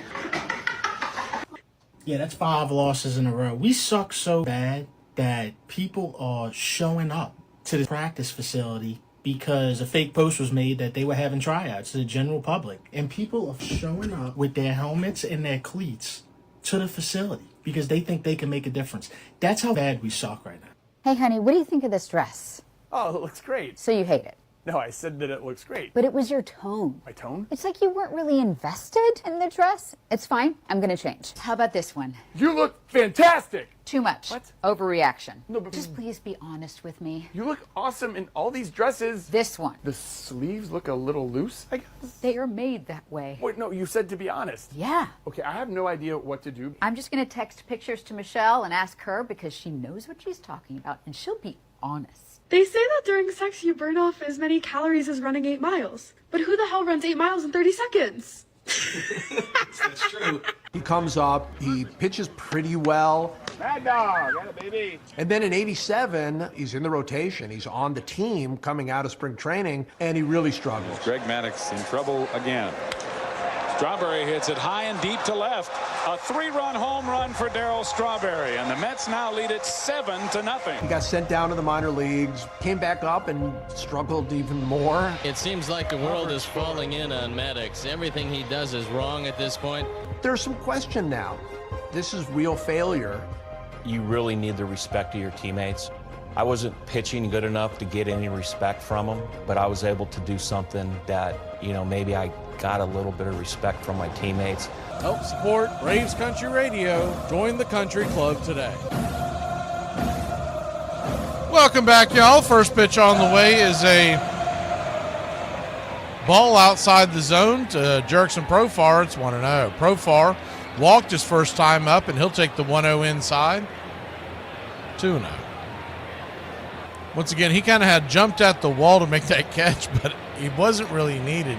He goes all the way back, but when you're not familiar with an outfield, is the 2-0 swatted down the first base line. It's 2-1. You can understand it. Profar has played in the National League quite a bit, but didn't play in the East until now. So he may have thought that he was about to run into the wall. Surprised he didn't get hurt, because the way he came down, his knee could have easily been, his cleat could have got caught on that wall, and it could have hurt his knee. The 2-1 misses high and out of the zone, 3-1.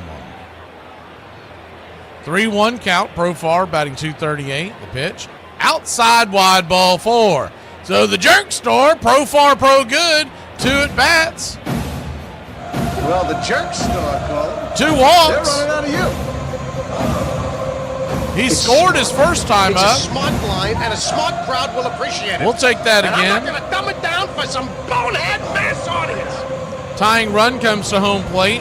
Matt Olson, who doubled to right his first time up. First pitch on the way. Cutter up top for a strike. It's 0-1.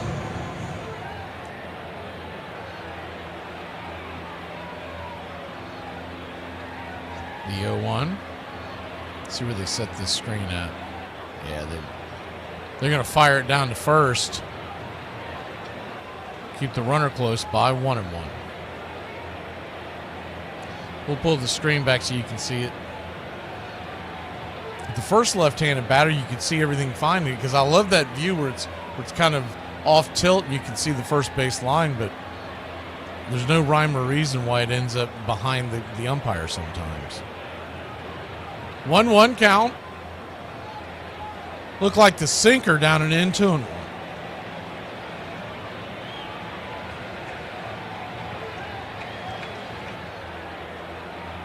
The 2-1. Right there for a strike. Looked like the slider, 2-2. Cookie Carrasco is expected to pitch tomorrow night versus Peterson, and Elder versus Senga on Thursday. The 2-2 right there at the knees, just below the knees. Called it honestly this time.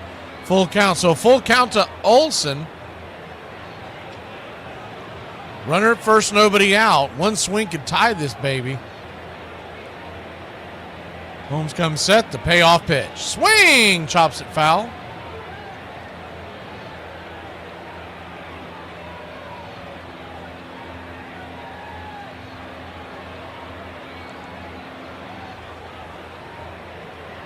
Peta is grouchy. Well, look at the bright side, Peter. You got Travis d'Arnaud coming to you tonight. The payoff pitch. Swing and a miss, strike 3. Runner goes, throws up the line, and Profar is going to steal the base. So they get the strikeout, but we get the stolen base. Profar moves into scoring position, and a base hit can cut the lead in half. We literally picked that game for you. We're going over different options, and I said, well, we got to at least do one Travis d'Arnaud game. Hopefully he plays tonight. First pitch on the way to the Drake is hit over towards the left side of the infield. Profar's in a pickle, and he's going to try. Oh, my God, double play. Profar tried to get himself in a pickle and run out so that Drake could go to second. Drake was late going over there and ends up getting thrown out. So it's a double play. It's a 6-5 to 4 to, I believe that was 6 again, double play. We'll be back in a flash. And actually, let me clean that up. I think that was Nimmo that finished it off in left field. We'll be back here in a flash. Braves trail by 2. Well, the football fans, you ready for the gridiron? Thursday and Friday mornings, the Armchair Quarterback Show returns, 9 a.m. Eastern. We'll be talking college and NFL football, the point spreads, fantasy football advice, and more. Want to catch it live? Become a Country Club member today here on Braves Country Radio. We'll make the replay available to the public later on that day as we're being broadcasted nationwide on independent radio stations. As a member catching it live, you can ask your questions. We'll answer all. Point spread advice, player props, your fantasy football questions. It's the Armchair Quarterback Show. Thursday and Friday mornings this fall here on Braves Country Radio.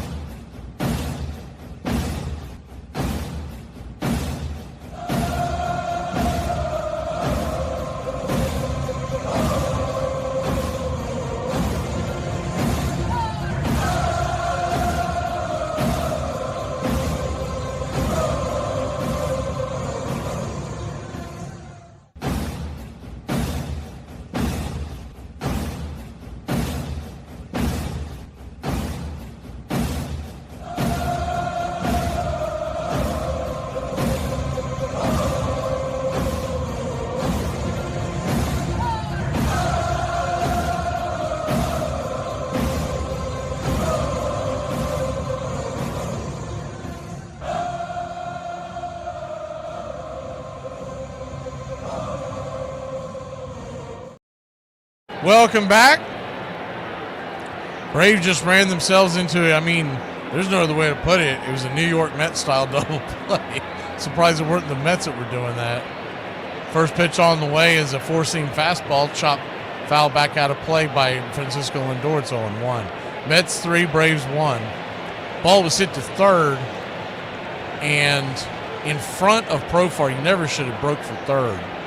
So Lindor did the smart thing and went over to third to get him out. He tried to get in a pickle to buy time. But Drake, first of all, he doesn't have great speed. You're going to have to stay in a rundown longer than that. But the other thing is he was kind of slow turning the bag, not realizing what was going on. As the 1-1 swatted towards right. Vital Brew makes the catch, one away. They showed the replay. I don't think they've shown it on the Braves vision, but on the Mets vision, they showed the replay, and he was just kind of slowly turning around first, not realizing what was going on.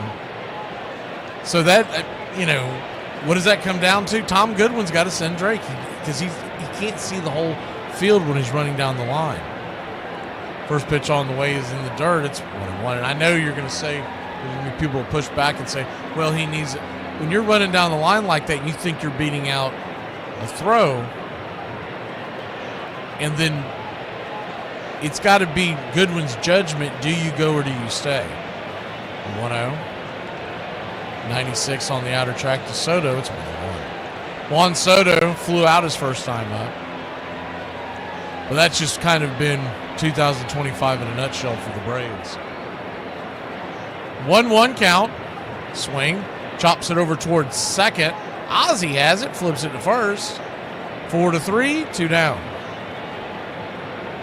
Brady Singer and the Reds have a 3-0 lead on the Phillies there in the 6th inning.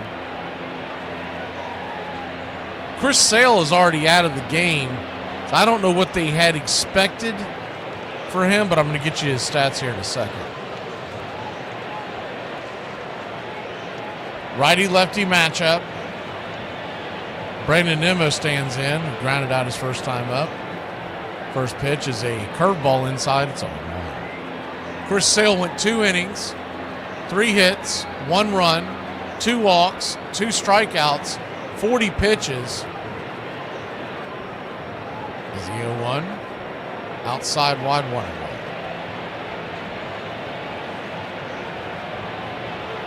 Looks like because of the slow maturation of that first outing, he's going to get at least one more start on the minor league. So we probably won't. If we do see him next week, it would be late in the week. The 1-1 dumped into left field, down for a base hit, and it's a 2-out single by Nimmo.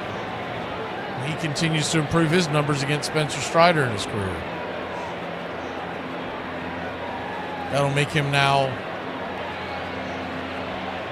10 for 23 lifetime with a home run. Pete Alonso, the batter, he doubled to left his first time up. Alonso 4 for 17 coming into today, now 5 for 18 in a home run versus Strider. First pitch swinging, blasts it towards right field, going back, and that's going to go off the wall, over the wall, and Pete Alonso, 2-run shot, jams it down the throat of Spencer Strider. Mets now lead at 5-1. Spencer Strider's getting pelted. He might need to go down to AAA for a little bit. 5-1 your score. He's doing some kind of a weird curtain call. I can't even imagine Mets fans like Pete Alonso. He is like the most cringy athlete there ever has been. 5-1 your score.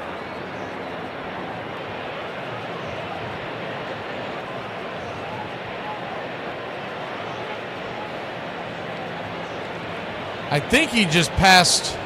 Yeah, that must be what it is. Pete Alonso has just passed Darryl Strawberry for the home run list for the New York Mets. That's what they're celebrating. See what that career number is. It's either 253 or 254.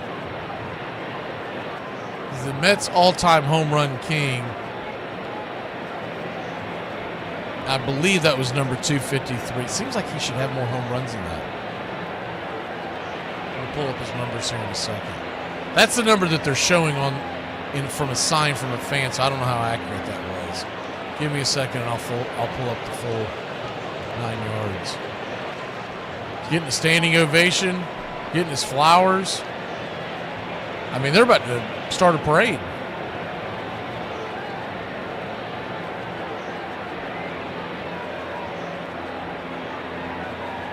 Five to 1 your score. Thanks a lot, Strider. I'm glad we were here to see that. First pitch on the way, 97 off the edge. It's 1-0. Jeff McNeil, the batter.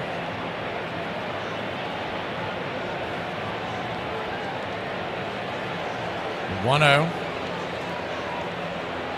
Swing. Fouls it down the line. Giving chase his profile. Is he going to have room? He's just going to get into the stands. I didn't think he had any chance of getting it, but he's kept getting closer and closer. The ball almost stayed in play. Both home runs that Strider's given up today, by the way, have been fastballs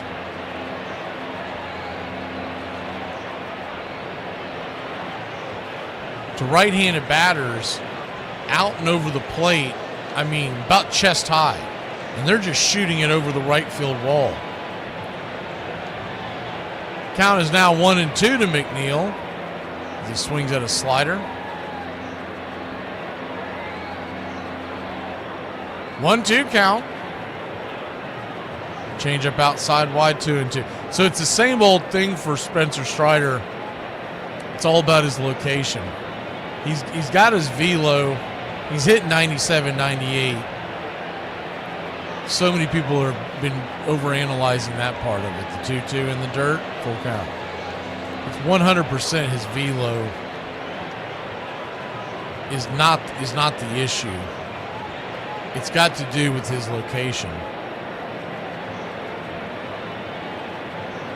Full count to McNeil.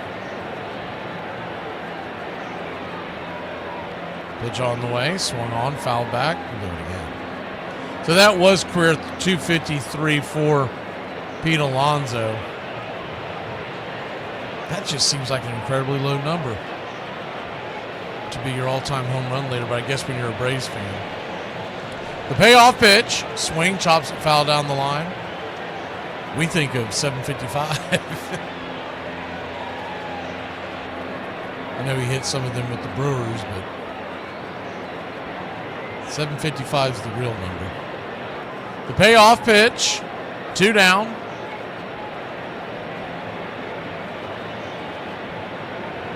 Yeah, absolutely, Iron. His his velocity hasn't been an issue. The payoff pitch, outside wide ball 4. He'll probably be back up to that triple digit. He was never a guy that really hit 100 very often. It was normally 98, 99. He's been flirting with that all year. He's in the 97 range. He hit 98 one time tonight. By next year, he'll be back to normal, but it's got, once again, the velocity is not what you should be focusing on. It's the control. You can throw 105 miles an hour, but you throw it right down Main Street, that ball's going to be gone. First pitch on the way is a slider to Marte, swing and a miss. It's on 1.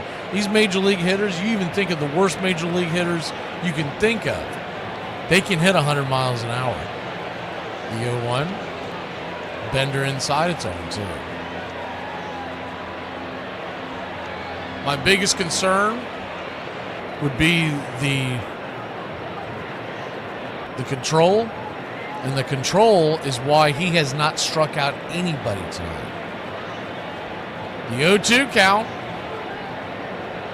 Swats it towards right field, down for a base hit. Brujan picks it up and fires in the infield, and they've got 2 on and 2 out, and the line keeps moving. One of his biggest issues he's had all year is on his bad outings. It's that he's not placing his fastball. So if you're not placing your fastball, he's not getting ahead of the batters. He's missing wide out of the zone. He's falling behind, and if you fall behind in Major League Baseball, you are going to be in trouble. Kranis goes out there and talks to him, trying to calm him down, trying to get him to forget he's already given up 5 runs in 2 2/3, and just gave Pete Alonso his career. I mean, I'm sure he's going to try to get that ball back. I think it went into the bullpen, so he'll have that on his mantle somewhere. So it sounds like what they're talking about from the Braves beat writers, that they're being told Sale's going to get at least one more start, and they may really baby him, and it could be 2 more starts before we see him. But I do believe we see him well before Labor Day. First pitch on the way to Mullins is right there for a strike. It's 0-1. If Atlanta were still in the playoff mix, you would be seeing a much more aggressive rehab. But they just want to make sure that he's healthy, doesn't hurt anything going into 2026. The 0-1 chops the foul. It's 0-2. And I know, before you say it, anybody, I know technically, we're still we can still make the playoffs.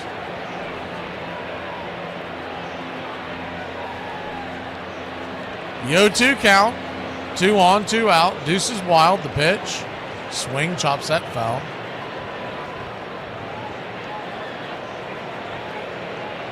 And I really feel like some of these guys because they don't have to worry about him darting the fastball. It doesn't matter if it's 97, 98, 99, or 96, 95. Because they don't have to worry about, and that's one of his big things was, and he could dart it past you and then get you swinging at the benders.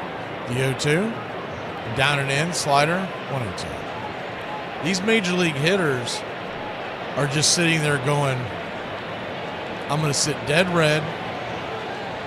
I've got the count in my favor most of the times. So I'm not out there hacking and swinging because I'm just trying to stay alive. Instead, they can pick and choose their spots. The 1-2, swing and a miss, strike 3. He gets his first strikeout of the night, but not before. He gives up 2 more, and the Braves trail 5-1. We head to break. Hey, you're talking to my guy all wrong. It's the wrong tone. Do it again, I'll stab you in the face with a soldering iron. I think I just had the most awkward interaction I've ever had in my life. I didn't realize that most women wear a Yankee hat for the aesthetic and aren't actually fans. I was trying to talk to this woman. I was like they're looking great. And she was like, this is the best they've looked in years. And I was like, I know, I've been watching them. And she goes, excuse me? And I was like, yeah, I've been a lifelong fan. I used to fantasize about playing with them as a kid. And then she slapped me in the face and told me to go to hell. So from now on, I think I'm just going to say, go Yankees. You really need the respect of your teammates. I wasn't pitching good enough to get any respect from them, but I was able to do something that, maybe I got a little bit of respect from my teammates. Greg Maddux was pitching that day, and he'd been told before the game that if he doesn't win, he's going back to the minor leagues. I remember Eric Shaw was pitching and hit Andre right in the face. Whoa! Hit by a pitch ball. Oh, boy, look at Dawson. Hawk was our main guy. I remember him laying right there on home plate, kind of knocked out, and then he came to and, spit a bunch of blood on the plate, and then he started looking for Eric Shaw. Now he's looking for Shaw. He's looking for Shaw. It was a pretty good brawl. Here's good suction hitting Shaw. They're trying to keep him away. Look at this. Andre's going into the dugout after him. What'll be interesting is when Greg Maddux goes out, what he will do. They can kick him out of the ball game now. And it's a dilemma because it's a 4-2 game. He has not qualified for the win. And I said, hey, here's what you're doing. You're going to go get 3 outs. You're going to get the win. And then in the 6th inning, you do whatever you want. And he looked at me. No. He goes, I'm hitting the first guy. I said, if you don't go get 3 outs, they're going to send you to the minor leagues. And with tears in his eyes, he said, I don't care if I ever get another win.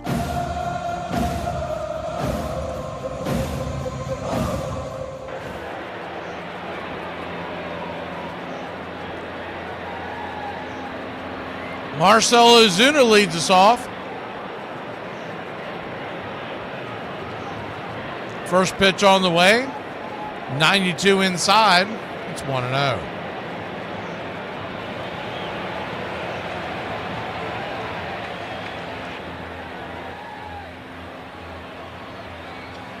Right there at the knees, 1-1. Well, you got to realize, Iron, when we had that many, it was the first game of the year, first real game of the year, because they played it a week earlier than everybody else. It was a 1-1, swing and a miss, 1-2. And we get analytics and see that we have views all over the world, but that one particularly, we had a ton from Japan.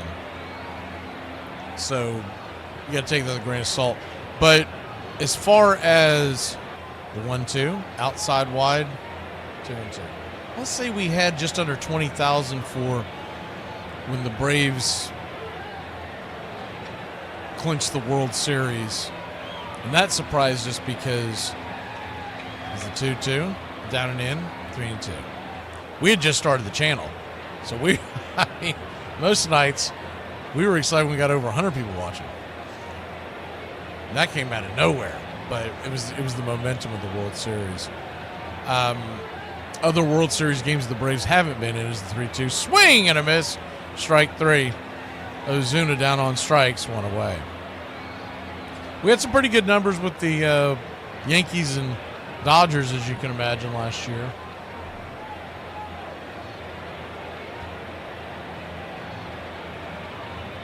One down, and Michael Harris is second, who's batting 5th.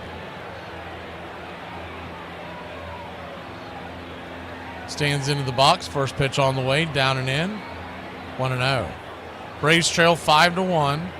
We've seen them climb back in against the Mets many a time, so not over yet, Braves country. Still a long way to go. The 1-0. Outside wide, 2-0.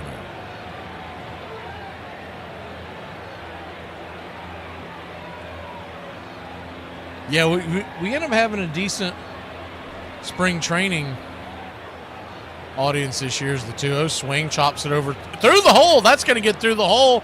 Base hit, and your Atlanta Braves have 1 on and 1 out here in New York. But Money Mike, let's get him going here on a Tuesday night in New York City. What they know about that? God bless you, Mike. Keep your game tight. Never know. You know what I'm saying? I got a little razzle dazzle. I'd say about somewhere between 85 to 90% of the people that find us stay with us.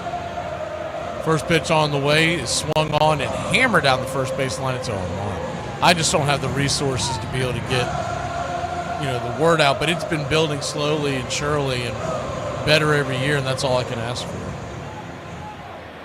The 0-1 count. And this year was the first time that we did that many spring training games because it was the first time that they were available to the fans. As the 0-1, outside wide 1-1. Prior to this year, you typically only got, I think the year before there was 3 or 4 games that they televised the entire spring. If I did others, it was because I was finding them on other streams from other teams. The 1-1 swing, hammers it down the first base line, 1-2 to Ozzie. So I was carrying more than most. I was carrying more than the Braves were. Because if I found, like for instance, and they didn't do them this year, I don't know why, but the Minnesota Twins, they used to carry a ton of spring training games, and they played the Braves quite a bit in the spring. 1-2, swing, slaps it. It's going to get through the hole, off the glove of Lindor. Great job of knocking it down by Francisco, but it's going to be an infield single, a base hit by the Wiz, and we're rocking and rolling on a Tuesday night. I'm the Wiz, I'm the Wiz, I'm the Wiz. I'm the Wiz and nobody beats me.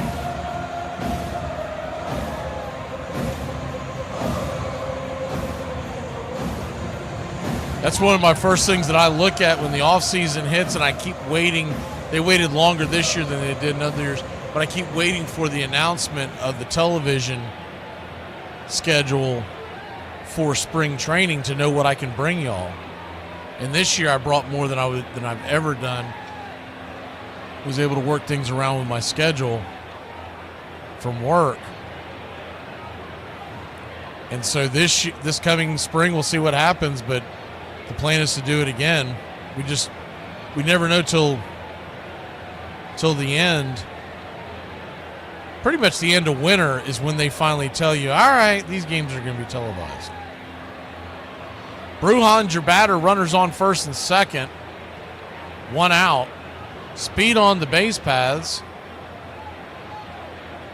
Righty-lefty matchup. First pitch on the way to Brujan. Swung on. Chops it off his instep. It's 0-1. Walked his first time up.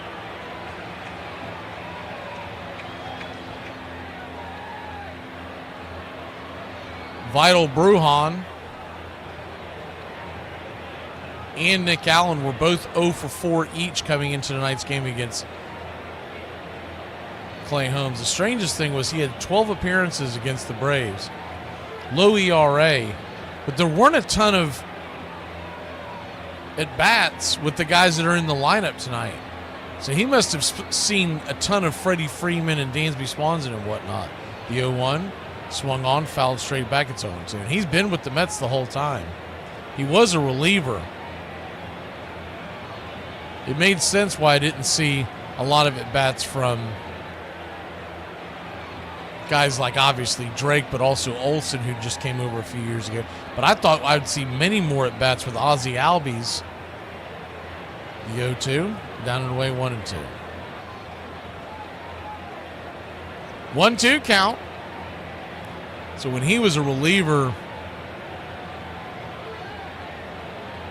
he must have been just coming in to face right-handers. 1-2 count. Righty-lefty matchup. Pitch on the way. High and out of the zone. 2-2. And I'm not adjusting the camera in case y'all are wondering. I don't know what the hell's going on, but I'm leaving it be. Somebody's drunk in New York messing with the device that runs it. The 2-2. Outside wide. Full count. Home plate umpire Vic Carapaz's been calling it a tight zone tonight.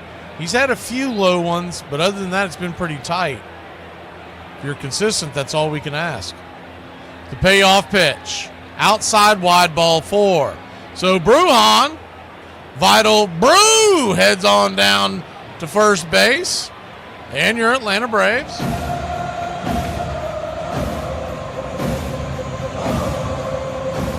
have the bases loaded Ducks all over the pond.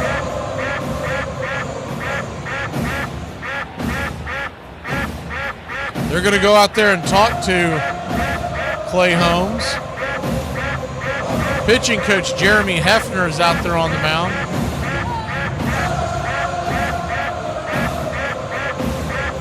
The Mets have something that the Braves do not have, and I have not seen it mentioned at all.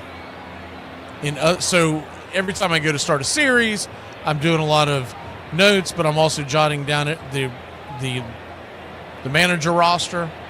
So I see every team, and I've never seen this listed. They have something called an in-game strategy coach.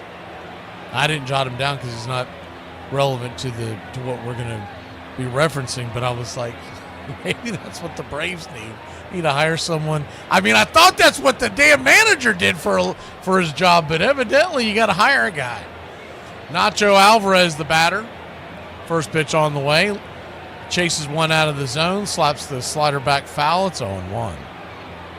My in-game strategy coach. You mean like the manager? Like, isn't that the whole job of the manager? Other than to lead his men, but during the game, he's all about the strategy. The 0-1, down and in, 1-1. 1-1 count.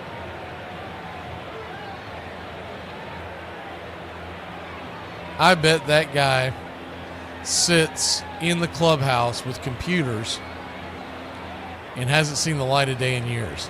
The 1-1, swing, lifts it into left field, going back. That ball's going to get down where the green grass grows. Here comes one run. It's 5-2 Mets. Here comes another run. It's 5-3 Mets. Nacho Alvarez, holy Toledo.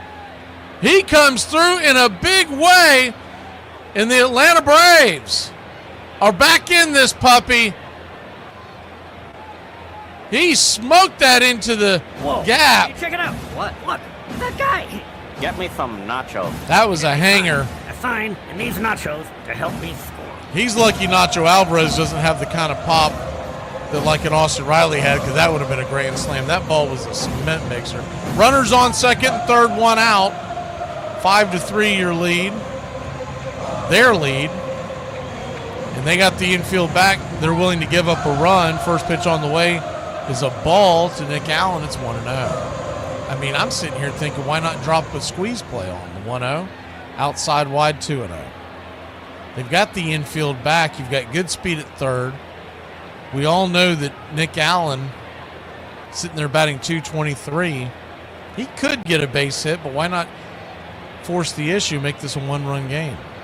The 2-0, inside, 3-0. I guess you would need an in-game strategy coach to be able to pull that off. They're in a rain delay in Cincinnati. Reds still lead that one. By the way, the Stripers have gotten back into the game against Louisville. It's 5-4. 3-0 to Allen. Right down the pipe for a strike, 3-1. Standing on deck is Profar. Allen trying to work his way aboard. Once again, that infield is back. They drop a bunt down with Brujan's speed, it would be a run for easy. The 3-1 to Allen, right there at the knees. Now it's a full count. Now Allen's down to his last strike. You can't drop the bunt now because if he goes foul, you're going to be out. So that strategy's out the door. Full count. Beatty is playing even with the third base bag. The payoff pitch. In the dirt, ball 4. So Clay Holmes really struggling. This is the same thing that happened the first or last time that we saw him. And Nick Allen heads on down to first. Hitting, it's not about muscle. It's simple physics. Calculate the velocity V in relation to the trajectory T, in which G, gravity, of course, remains a constant. It's not complicated. Profar will come to the plate. Bases juiced. Braves trail by 2. A fly ball would cut this lead in half. A single would most likely tie it up. Nacho doesn't have great speed, but solid speed for an infielder. Righty-lefty matchup. First pitch on the way, 93 outside. It's 0-1. Profar does have 4 grand slams in his career and a .330 average with the bases loaded. 97 at-bats in his career. He's 1 for 6 this year with 2 RBI. The 0-1. Right there at the knee, 0-2. I have no idea how many of those grand slams were steroid hated, but if he needs to take a shot to get it over the fence, go ahead and do it, buddy. The 0-2 count. In the dirt, good take. Change up all the way, 1-2. Holmes, by the way, is about to throw his 80th pitch, and he has 1 out here in the 4th. To give you an idea where he would like to be is 60 or below at that rate. That's after you get through the 4th. So realistically, he'd like to be at 50 right now. The 1-2 count. Swing, chops it foul. We'll do it again. And he's definitely looking for that double play ball to get him out of the mess. Braves trail 5-3. Top of the 4th. When you have a team that you're facing that has been losing game after game after game, and they start seeing the lead slip away, all kinds of ghosts start dancing in their head. The 1-2, swing, fist it back, foul, do it again. 95-mile-an-hour heater just inside off the plate, probably too close to take. So a good job by Profar to fight that off. On deck is Olsen. You got good speed on the base paths. Bruhan and Allen very fast. The 1-2 chops it over to second, and they're going to try to. Man, did they get Allen there at second base? That was close. He doesn't look like he's putting up a fight. It's going to be a 4-6 putout, but the Braves do score the run, and it's a 1-run lead. Well, the jerks start calling. They're running out of you. It's smart. It's a smart blind, and a smart crowd will appreciate it. And I'm not going to dumb it down for some bonehead man. Man, Nick Allen, he really should have thought about running through that. They just got him by a half a step, but that was because he slid. You're better off tagging that bag and hoping you can get back out. You might have been able to cause a rundown and tie the game. First pitch on the way, 95 miles an hour. Outside, it's 0-1. I've been saying that for years. If you know that you're going to get out if you slide, but you're going to be safe if you run through it. Run through it. What's the worst thing that's going to happen? They're going to tag you afterwards. The 0-1, high and out of the zone, 1-1. 1-1 count.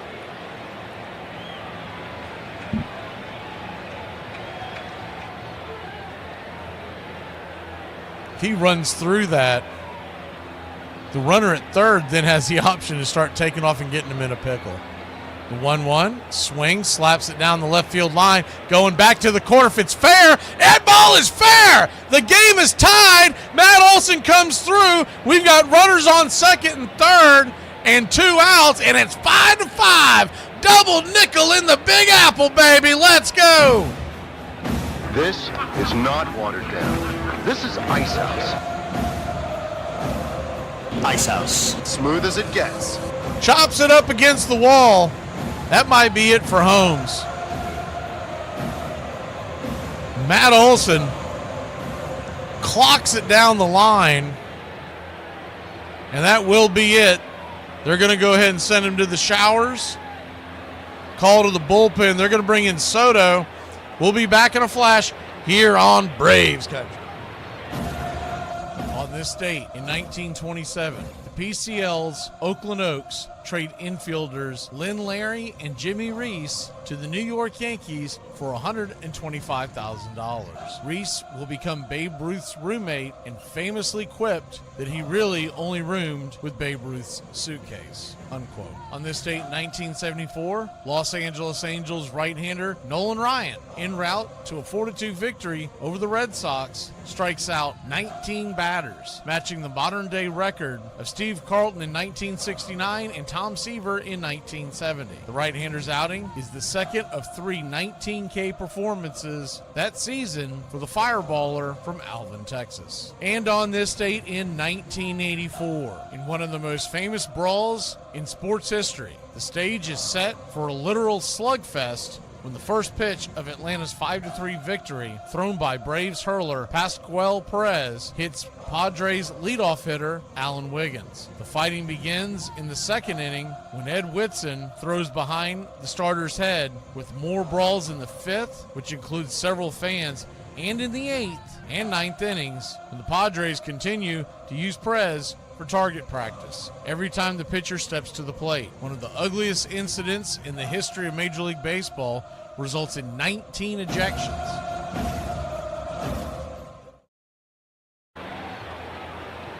Welcome back to Braves Country.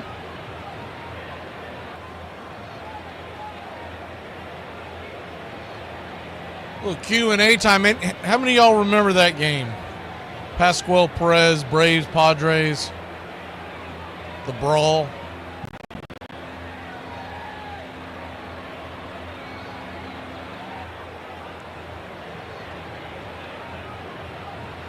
Braves have runners on second and third and 2 outs, and Gregory Soto, coming to the mound.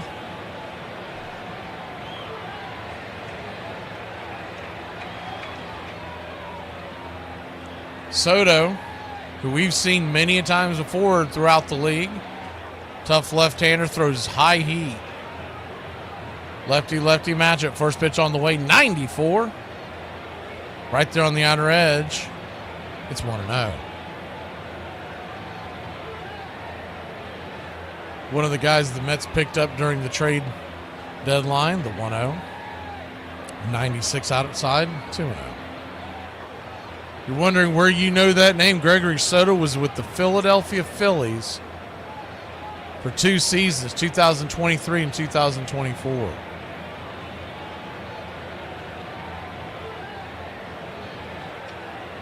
With Baltimore this year, and they traded him to New York, the 2-0, right there for a strike to him, 1. Started his career in Detroit. He teammates with Jimenez, who hopefully we will have back next year. The 2-1, 96, 3-1. He's got a career ERA of 4.18, 3.46 this year, 359 innings and 390 strikeouts. He's always struggled a little bit with command, but he's pretty nasty on left-handers. The 3-1 count, right there, 95, P at the knees. So it's a full count to Drake. Runners at second and third, 2 outs. The Braves have tied it up 5-5 in the 4th inning. A single could give us the 2-run lead. Payoff pitch. Swing, chops it over towards short. Lindor's there. He makes very few errors, flips it over to first. 6-3, and that'll end the inning. But not for your Atlanta Braves. Put 4 on the board. We're back in it, baby. Let's go, Braves country. Who knew you weren't supposed to snort BC powder? Like, why is it coming in a form like that? Because I was at work one day, and I had a massive headache, and I ain't have no Advil or nothing, and my coworker was like, I got this BC powder, and I was like, why do they make Advil in a powder form? And he brings it to me, and it's like in this little package with the powder inside, and I'm like, that's strange. I never in my life. And so, you know, I take it. And then all of a sudden I get the weirdest look from this dude, and he's like, what the is wrong with you? And I'm like, what do you mean? And he's like, you're not supposed to do that. Well, what the are you supposed to do? And he was like, you eat it. And I was like, you eat powder? What? But it was just a look of confusion on his face, like, bro, you judging me for this? Why would you just hand me some like this and not tell me I'm supposed to eat it? Like, what did you think I was? Am I wrong? Am I the problem? I said, if you don't go get 3 outs, they're going to send you to the minor leagues. And with tears in his eyes, he said, I don't care if I ever get another win. And I'm getting goosebumps right now. I can still see his face. Now we'll see what Greg Maddux does. Santiago's hit by a pitch, and he is ejected. Here we go again. He hit him. He got sent down to the minors, and I think he had the minimum 15 days or whatever it was. He was back in the big leagues, and he never saw that minor league bus again after that. I certainly would have lost a ton of respect if I didn't hit anybody. That was way more valuable than any win I could have ever gotten. So what Greg Maddux might have lost today, in the long run, might have helped him as far as the view of his teammates held toward him. I don't know what it meant to everybody, but I know what it meant to Andre Dawson. And there was a day Greg Maddux was pitching against Nolan Ryan, and a couple of our big boys weren't in the lineup. Hawk grabbed a Sharpie and wrote their names in the lineup. Oh, that's pretty cool. I didn't realize that happened. Everybody in the clubhouse knew that Hawk was just trying to do something to repay Greg for standing up for him.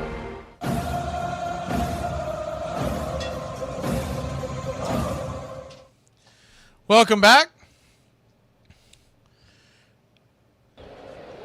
Welcome back, y'all. Welcome back, Spencer Strider. When he left the mound in the third inning, he was down 5-1. Now it's 5-5 as the Braves will climb back in it. First pitch on the way is a curveball high and out of the zone. It's 1-0.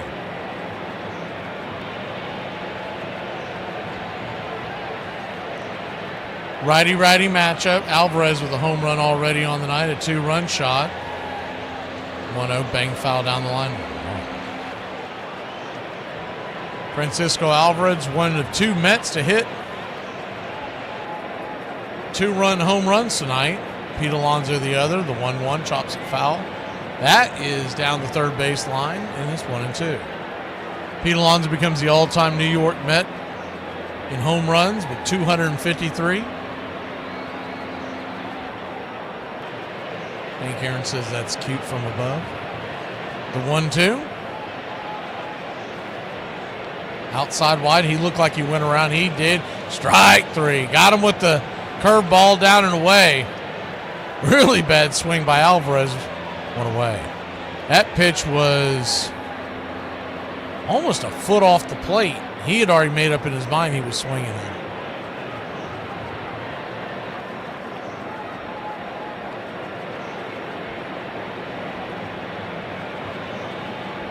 One down, and the first pitch on the way to Beatty is a 4-seam fastball. P at the knees. It's 0-1.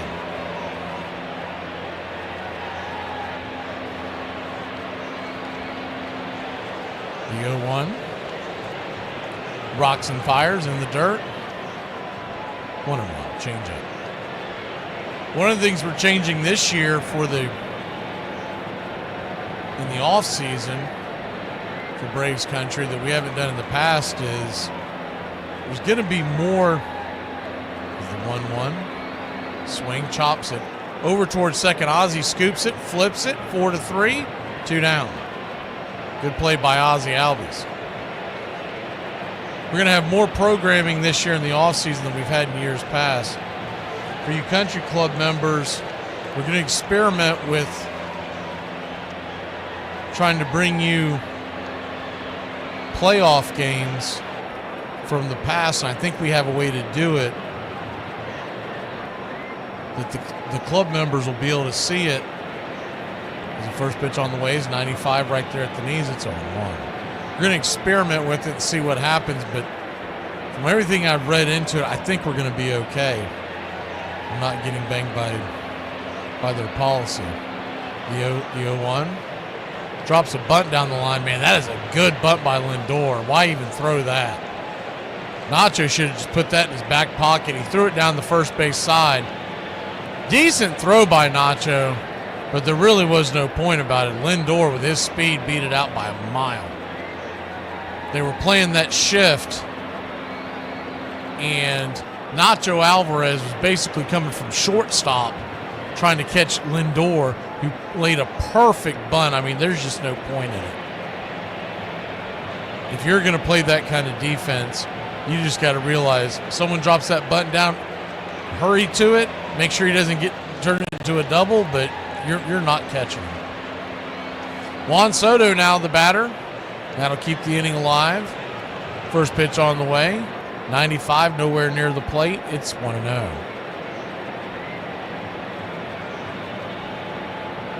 1-0.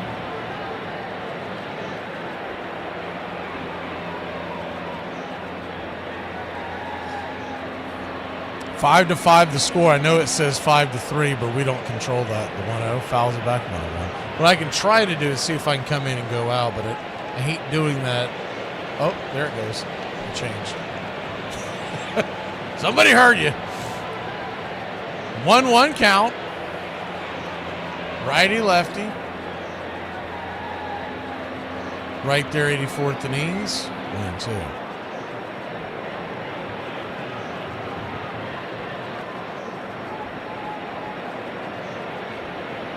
Two-1 count to Soto. He's 0 for 2 with a ground out and a fly out. We know he can bang it. He's got 28 home runs on the year. Strider steps off the mound, chases Lindor back to first. 5-5 your score. This has been a seesaw battle. 1-0 Braves in the first after Baldwin, fielder's choice, RBI, bringing home Profar. Then Mullins singled to center in the second inning, making it 1-1. And Francisco Alvarez drove home Mullins with the home run over the right field wall, making it 3-1. 2-1, changeup misses outside wide, 3-1 count. Pete Alonso came to the plate in the third inning, hit a 2-run home run, scoring Nimmo, becoming the all-time Mets home run leader. And a home run to right field as well. The 3-1, down and away, ball 4. Soto heads on down to first. You could tell Strider wanted no part of him, but now you got Nimmo, who has been a fly in the ointment the entire career of Spencer Strider. Trailing 5-1 in the fourth inning, Nacho Alvarez doubled to left, scoring Harris and Ozzie. Then Profar grounded into a fielder's choice, scoring Brujan. Olsen doubled to left, scoring Nacho. And that's where we stand. 2 on, 2 out. The pitch, 95 up top. It's 0-1.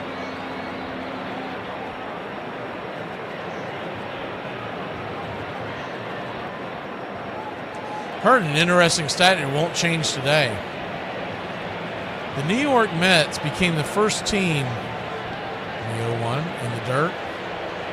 That ball bounced, I don't know, 15 feet in front of the plate, right into the to the glove of Drake Baldwin. Good play by Drake to keep that from going somewhere.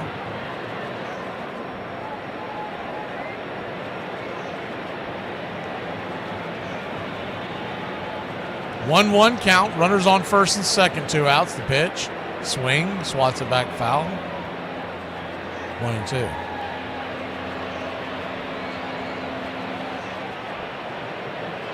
A 1-2.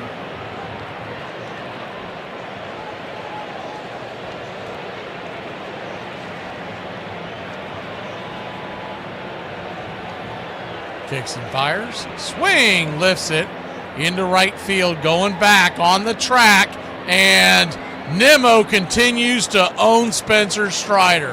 A 3-run home run, and it's 8-5 Mets. That bunt by Francisco Lindor leads to 3 runs. Once again, playing this overshift has burned the Atlanta Braves once again. It's 8-5, but we all know it's far from over. This is going to be an absolute seesaw affair. The good old-fashioned barn burner.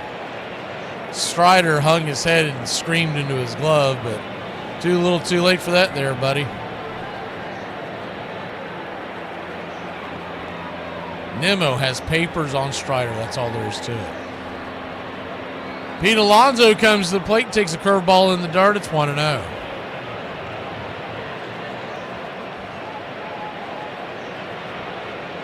That was one of the main reasons why he was a free agent a couple years ago. I wanted the Braves to sign him, but I still say the Mets overpaid. The 1-0, down and away, 2-0. Not just what he makes a year, but man, it's this 8-year deal, 160-something million. It's a long time to have a guy that's not going to age well. 2-0 count to Alonso. Already has 1 home run. 2-2 pitch is swung on. That ball's lifted into right field. That ball's going back up against the wall, making the catch at the warning track is Vidal Brew, and that'll end the inning. But not before Spencer Strider coughs up another 3. We trail by 3. We'll be back in a flash here on Braves Country. Look at this. White sage is sacred. Don't smudge with it if you're not native. What the white sage? It's sacred medicine. If you're using it and you're not native, babe, I wonder why your life sucks. Are we gatekeeping medicines now? It would seem that way, yeah. Okay, all right. Well, we got insulin. All right, that's very... I'm pretty sure penicillin's us, too. Morphine? Can't forget epinephrine now. I mean, we could go on forever, but what do they want in return? Yeah, they just don't want us to burn a shrub. They don't want who to burn a shrub? No white men, no white sage. There it is. Nope, just us. Now, hold on. Which white guys were actually doing that? There's a lot of guys named Xander and Luke. Fair. What does that even medicate against? Delusions, I think? Nice. What do you think has become so expensive that it's just not worth it anymore? Concerts. My friend took his wife and daughter to Taylor Swift at $900 a ticket, and they were awful seats. So $2,700 for Taylor Swift tickets. Never mind gas, parking, swag. It's probably close to a $4,000 day. At some point, parents have to say no to their kids. Builds character. I saw Led Zeppelin in 1977 for $15 in train fare. In spring training of 1988. He came up to me and he says, hey, I don't want you to be disappointed in me. And I go, what? Never. What are you talking about? He goes, but I'm seeing a sports psychologist. And I went, why? I mean, how much of this game is mental? Back then, I'm thinking, well, what am I doing mentally to improve myself? If the mental side of this game is over 60%, I mean, shouldn't I spend 60% of my time practicing the mental part of the game? The biggest thing that I probably learned was just worry about the things that you can control. At the time, I wasn't doing that. I was worrying about what the coaches thought, what the fans thought, what my friends thought. So I just kind of reshaped my focus on what are the things I can control. Welcome back. First pitch on the way from Soto is a sinker at the knees to Marcell Ozuna. It's 0-1. Lefty-righty matchup. The 0-1. 97 up top misses. 1-1. Braves trail by 3, but we have seen this game go back and forth and back. For those y'all worried about it out in the desert, they have took the money line up to plus 600 if you want to jump on Atlanta. The 1-1 up top. Right there for a strike 1 and 2.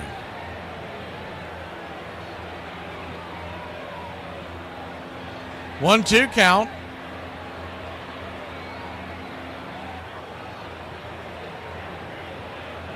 '97 just misses high, 2-2.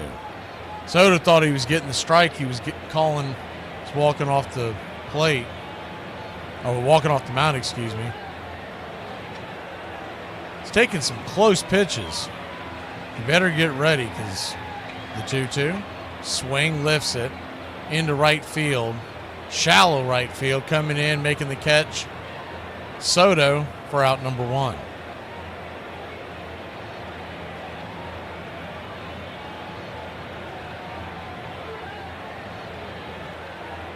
Yeah, Strider's getting pounded. That is for sure, Mark. I've got him in my dynasty league. I don't even want to look at it. I'm just like, whatever. To make up for it, I had Clay Holmes as well. So there you go.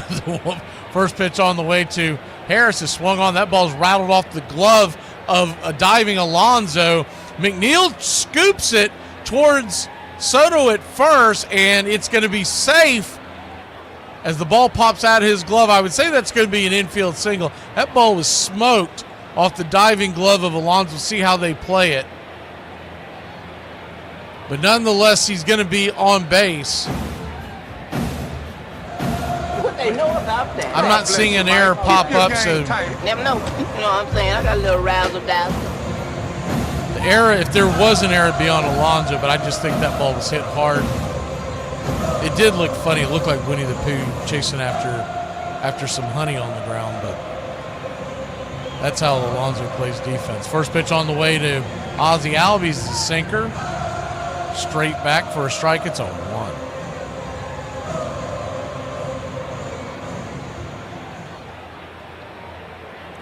Thought I saw a tree earlier, but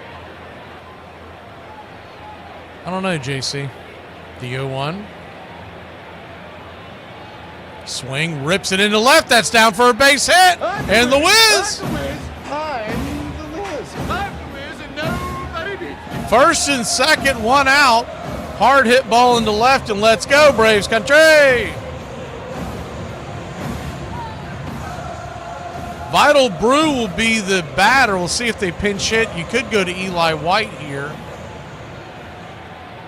Brew, the left-handed bat. Looks like they're going to stick with him. As Brujan is a switch hitter. Now, he's a much better hitter from the left side. But it looks like they want to hold on to Eli in case this goes. I mean, fair enough. This game's getting pretty crazy. Lefty-righty matchup. First pitch on the way. Swing, lifts it. Pops it up. Lazy fly ball to center field. Easy catch. Easy out. 2 away. Mullins on the catch out there. Brujan trying to tie this one up. Swung at one about chest high. He just doesn't have that kind of pop. So that'll bring Nacho Alvarez to the plate. Nacho. He's yet to hit a home run in his career as an Atlanta Brave. Be a perfect time for him to do it. He did have some pop down on the farm, but most of his home runs that I've tracked and seen, they barely get over the wall. So I'll take a bullet in the gap right here. Cut it to a 1-run lead.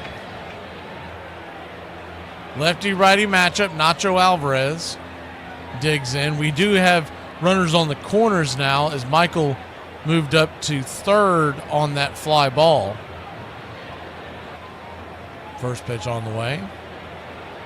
97. Sinker inside. It's 0-1. Nacho's 2 for 2 with a single, a double, a run scored, 2 RBI. He's now batting .235. Nobody's holding Michael, and I'm telling you, he could steal home if he wanted to at that speed. With the left-hander on the mound, the 0-1. In the dirt, 1-1. You don't see that art anymore. When you got a left-hander on the mound, and he is preoccupied with Ozzie at first.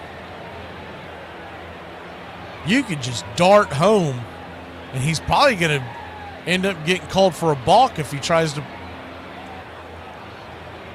get you if he's not thinking right. 1-1 count, runners on the corners. Alvarez sets up high, the pitch. Slider, 1-2. That's the pitch that Alvarez probably should have swung at. That's right there for the taking. Soto can still bring that heat. He's been dotting it up and down. A couple of calls, I believe, blew miss back there. The 1-2. Swing, pops it up, can of corn, and that'll end the inning. McNeil makes the catch. The Braves threaten but can't come through. Braves 5, Mets 8. We're only in the 5th here in New York City. Okay, so today I am trying the Hennessy Habanero Fruity Pebble Chicken Sandwich from Lisa Soul Food in Atlanta. I'm not gonna lie, y'all. That's nasty. I said I don't care what you think about me. I do care what you think about me as long as you care enough to know who I really am. Okay, stop rubbing your nose, and I know it's that time of the month for you.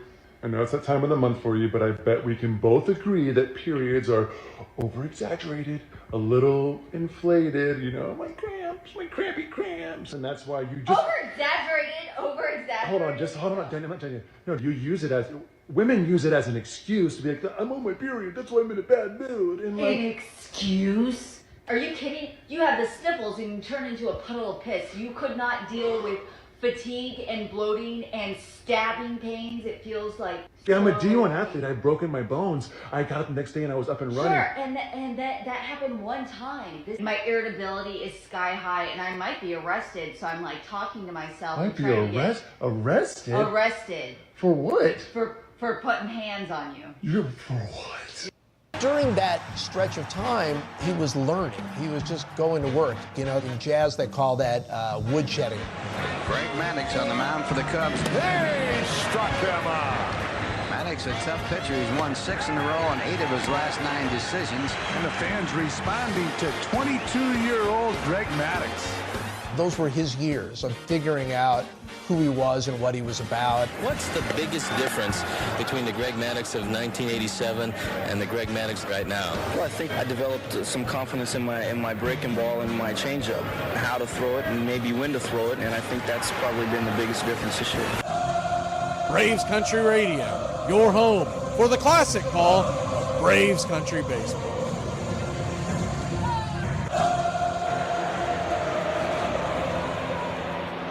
Well, I hope the second game of the Twin Bill is as exciting as this first game. Braves 5, Mets 8. We still got a long way to go in this one, and Austin Cox is in to relieve Spencer Strider. Spencer Strider spit the bit tonight, went 4 innings, gave up 8 runs.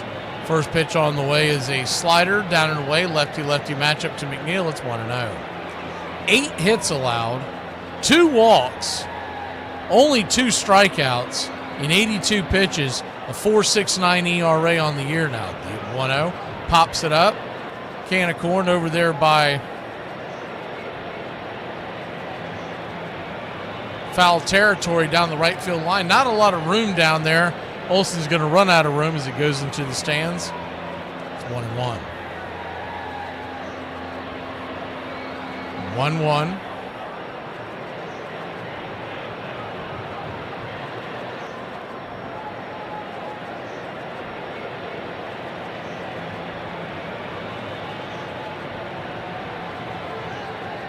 Lefty. Swing and a miss, curveball. Good pitch by Austin. It's 1-2.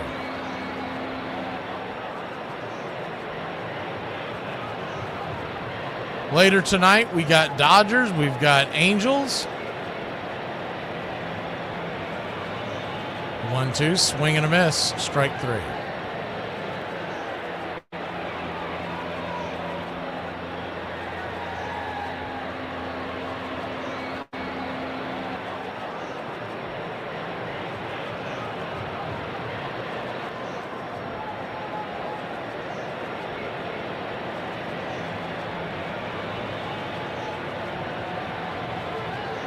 First pitch on the way to Starlin Marte is a 4-seamer on the edge. It's 0-1. They're back to action in Cincinnati at 6-0 Reds over the Phillies.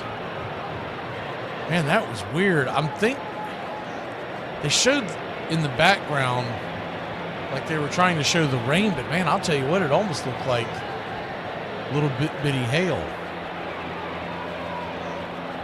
The 1-0, it might have just been the way the light was hitting it. I can't imagine that they're playing in hail. The 1-0 or 2-0 chops it down the line, foul 2-1. Stripers trail Louisville 6-4. They're in the 7th inning on that one. Chris Sale was on the mound tonight, only went 2 innings. So it sounds like they're baby stepping him. Hope to see him by the end of the month. The 2-1 right there goes around for a strike. 2-2. So a 2-2 count.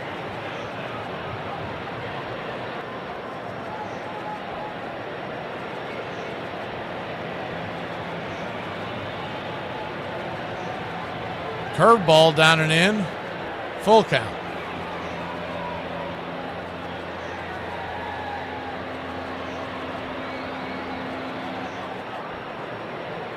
Full count. Pitch on the way. Caught. Look at strike 3. Slider on the inner track.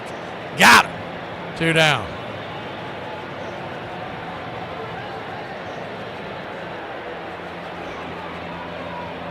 Austin Cox, you got to figure, if you're looking at the lineup right now, where we are in the lineup, the 2 outs here in the 5th inning is the first pitch on the way to Mullins is 93 up top for a ball. It's 1-0. Lefty-lefty matchup. He could just be on here for the 5th inning, but if they decide to leave him on, he may be left in to go a couple innings here because he could make it back around to Soto and Nimmo, the left-handers. Of course, you got the switch hitter Lindor. They could go a number of different ways if they decide. Probably, some of it may have to do with whether or not we score in the 6th. 2-0 count, lefty-lefty matchup. The pitch, swing, drills it towards center field. That's going to get down for a base hit. Harris cuts it off, fires it in to second base, and a head-first slide will have Mullins with a 2-out double. Good hustle by Mullins. Pretty decent throw by Michael. But Mullins still has wheels.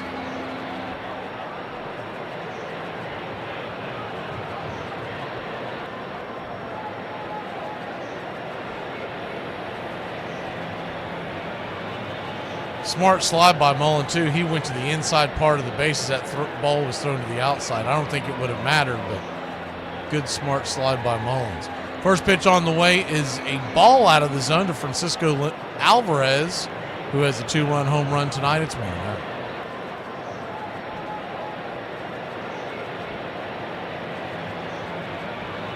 1-0. Teardrop just below the knees. 2-0. 2-0 count.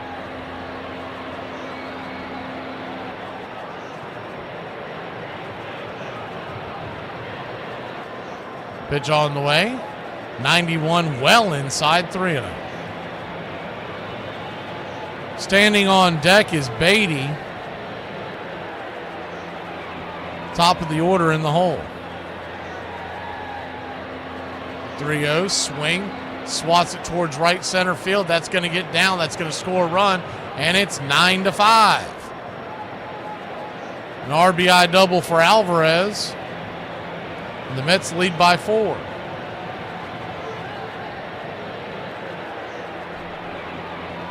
Mets trying to get off the schneid here. Just come out from being swept by the Brewers. They've won 1 game since July 28th. Their offense is clicking tonight.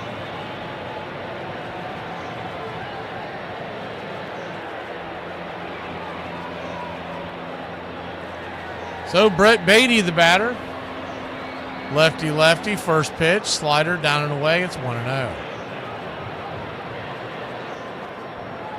It's probably not something they would have ever thought to do, but you almost wonder why you didn't pitch around or even put on Alvarez to get to the left-handed Beatty with 2 outs. The 1-0. Swing, chops it up the middle, and diving attempt by Allen. That's going to be a base hit as it dribbles through the hole. A seeing eye single, and the Mets have doubled up the Braves. It's 10-5.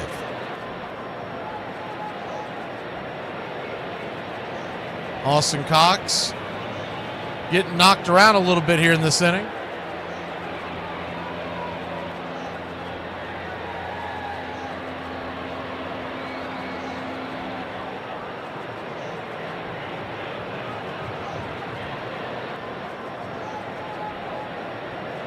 Ten to 5 the score, bottom of the 5th.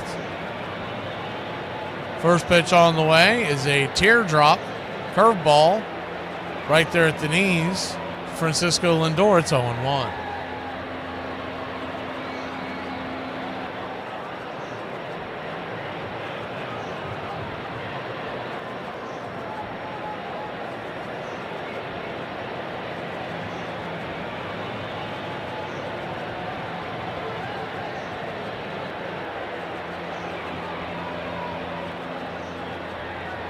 The 0-1 from Cox. Swing, fouls it straight back, 4-seam fastball. It's 0-2.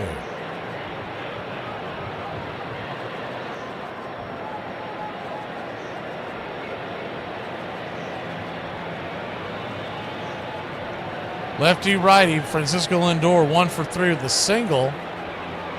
The 0-2 high and out of the zone, 1-2. That single was the infield single that he dragged against the Braves over shift that ended up leading to a 3-run home run with 2 outs. The 1-2, swing, fist it back, foul, do it again.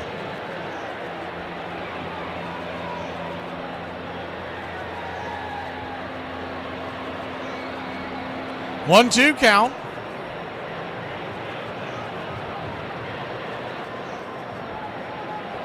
Mets trying to stay alive in the NL East race As the 1-2 lifted into right. Brujan drifts back, makes the catch, and that'll end the inning.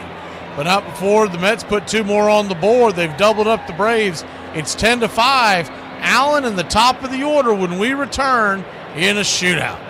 Work and hard labor for 300 plus years. I'm demanding this seat.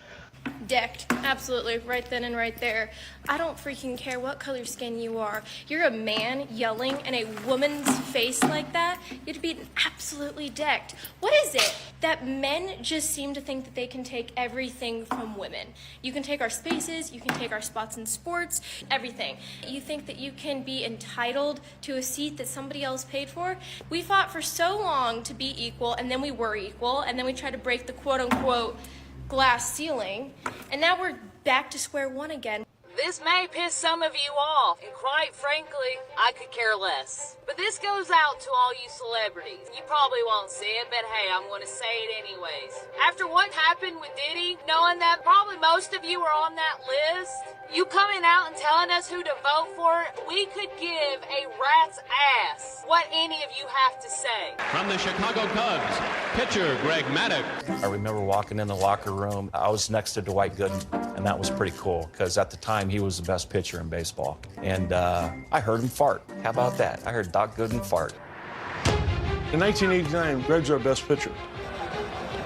He has also, in the last 2 years, become one of the finest pitchers in the major league. And this team looks like they're destined for the playoffs. It seemed like Cubs winning seasons, as few as they were, came out of nowhere, almost like a spring rainstorm. All of a sudden, there's a cloudburst. There's a cloudburst of wins for the Cubs, and to have Maddux, a homegrown starting pitcher, at the front of the rotation that way was just completely embraced by Cubs fans. Cubs win the division! Cubs win the division! We don't make the playoffs in '89 without him. I mean, that would have been a long, dry run for the Cubs without Greg Maddux.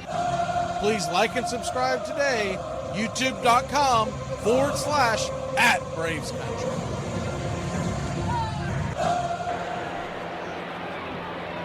Seeing some latecomers coming in here. See B.A. back in here, and Jameson Taylor, and straight shooter.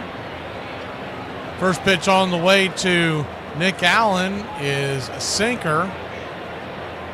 Well off the plate, it's 1-0. And it'll be interesting in a 5-run game here. Does he start widening the zone? Is the 1-0 cutter right there on the outer edge? 1-1. Hageman is the batter. Or is the pitcher, excuse me. Righty-righty matchup. 1-1. Slider misses outside wide, 2-1. 2-1 count. Swing and a miss at the cutter off the plate, 2-2. Justin Hageman, 4.11 ERA, 15 strikeouts, just 1 walk. The 2-2 count. Brings it. Caught looking, strike 3. I mean, if you're trying to actually win this game, I don't even know why Nick Allen was batting down 5 in the 6th. Why the hell isn't he on the bench? Use a pinch hitter and then send Luke or that. You've got a couple of different options you can do it short, but send Luke Williams out there to play defense till next time around. First pitch on the way is a swing and a miss slider. It's 0-1. Hageman is from Voorhees, New Jersey. So he's a local kid, drafted by the Dodgers in 2018, the 0-1. In the dirt, 1-1.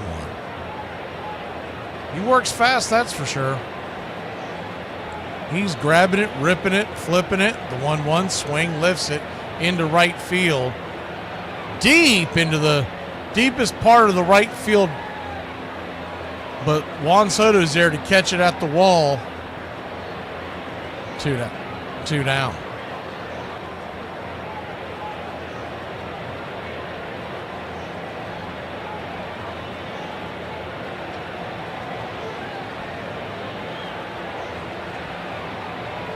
This is his first year in the league. Hageman has only thrown 15 innings, but so far, so good.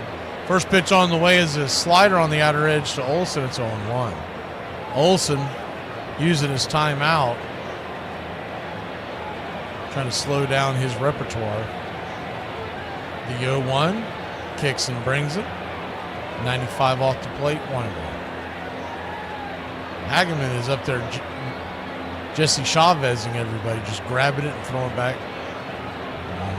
1-1. Swing and a miss, 1-2. He kicked the ball. You got to love Olsen. The ball was tapped, and Alvarez was trying to speed it up, and Olsen kicked the ball away. See, get the hell out of here, man. You're not using that damn ball. The 1-2. Down the lane, 2-2. Smart move by Olsen, because you never know if he can grab it and get it back out there. Most pitchers love the ball that's been scuffed. The 2-2 pitch. Outside, wide, full count. They keep re-showing it on both visions. What was funny was Alvarez thought he had the ball in his hand. He was already starting to throw towards the pitcher's mound. The payoff pitch. Swing and a missed strike 3. Well, it didn't matter by the end of the day, but good job by Olsen. He's got a wry grin as he knows he got the best of Alvarez on that one. We'll be back at a flash, trailing by a nickel. Hey, do y'all ever find yourselves having to rewind a TV show because you wasn't paying attention? Then when you play it back, you wind up not paying attention again? To this day, I still don't understand how you will see the baddest girl you've ever seen. Alexandra Daddario, moving on. Drop dead gorgeous. The girl is stunning. And then you see her boyfriend, and he looks like a Monsters, Inc. character. How did you get over there, baby girl? Out here looking like a Goomba Wale, talking. And I'm not sure how many love languages there are, but 99% of dudes all have the same one, and the other like 12 of them all stem from your guys's. Also, there's a whole lot of ladies talking about you never see it the other way around. A really attractive guy with an ugly chick. It's like, well, you've clearly never lived around a military installment. Now, I'm not saying this is right, but when a guy's at a bar and he looks across the bar, he's not like, damn, I'd like to take that personality on a test drive. Also, I don't care how much money she makes. That is pertinent to this argument.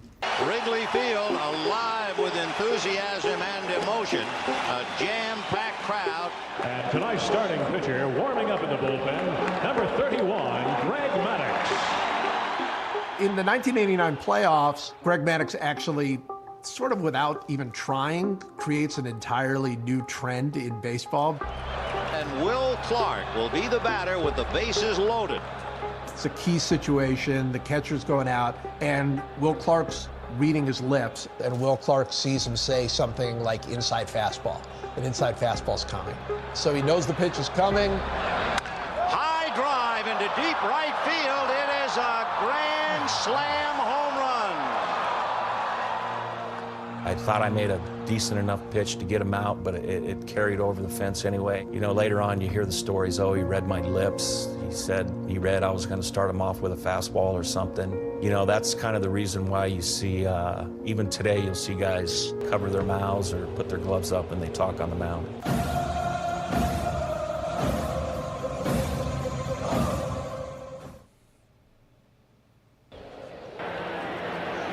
Juan Soto will lead us off here in the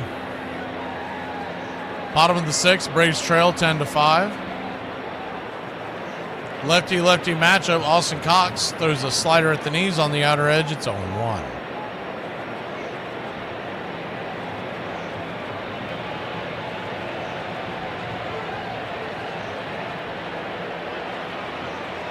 The 0-1.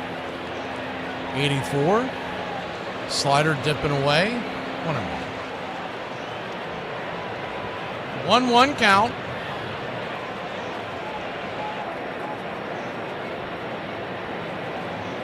Brings it. Swing, chops it. Over the head of the pitcher. Ozzie has it. Flips it to first. 4-3 put out. One away.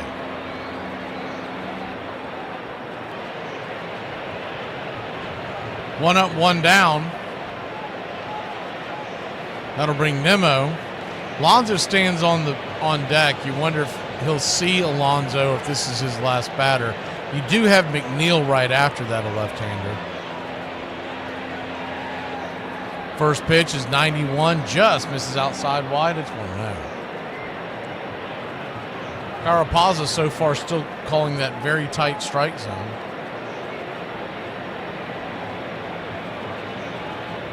1-0. Drags it over to second. Ozzie has it. Flips it. 4-3. 2 down.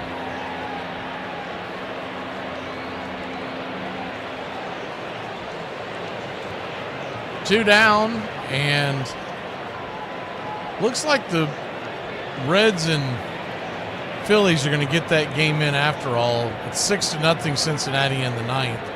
It is raining. It doesn't look like it's raining too hard.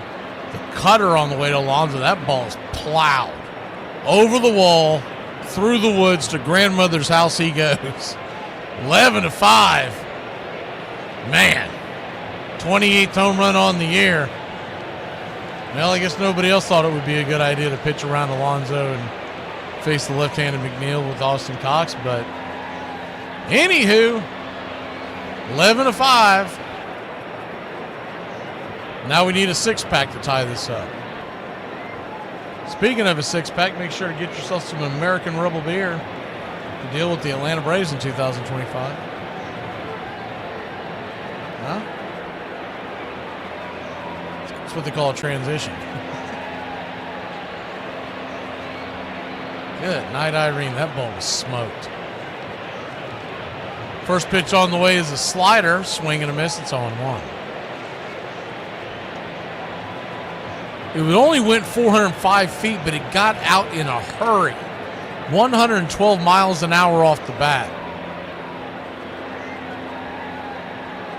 1-1 count. Lefty-lefty matchup. Pitch on the way. Curveball misses to him.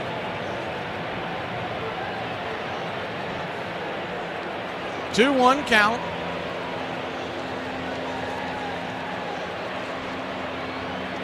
Brings it. That four-seamer looked like it hit the top of the zone, but not getting the call. So a 3-1 count.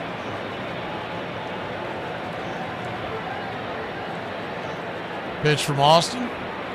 Oh, slider well below the knees. Full count. McNeil does not like it.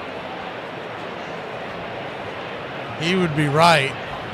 We'll take it.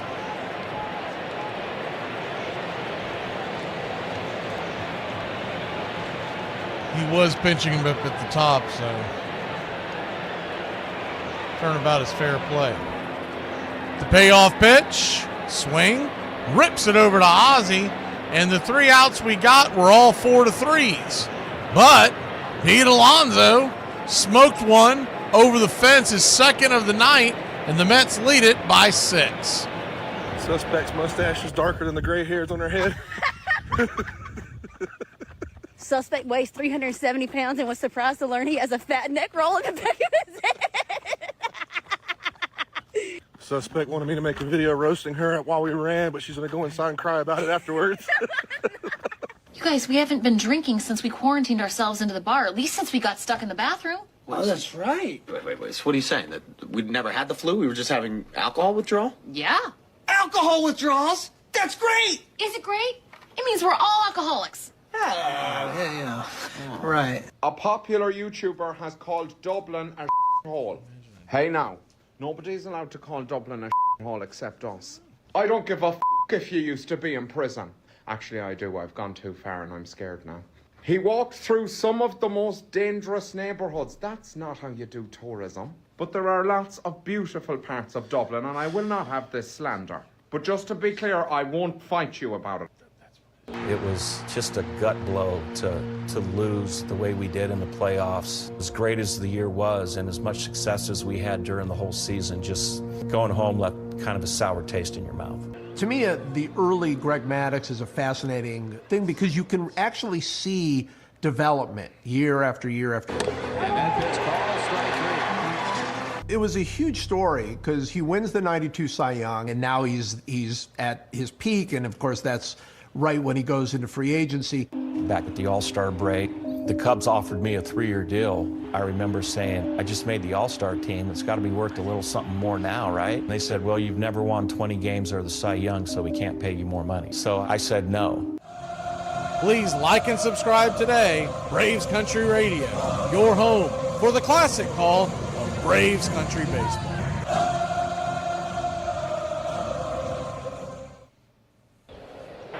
Welcome back. First pitch on the way to Drake Baldwin is a slider at the knees. It's 1-0. Hageman's going back out there. The Braves trail 11-5. 1-0. Swing and a miss. 1-1.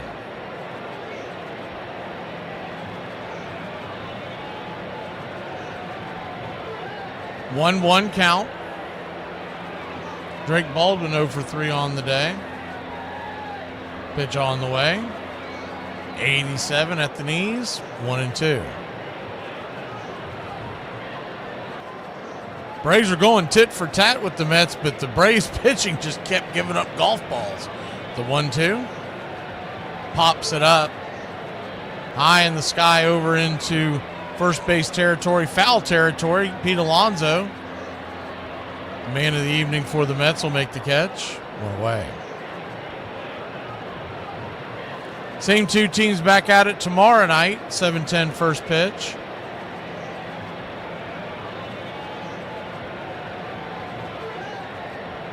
Cookie Carrasco on for the Atlanta Braves.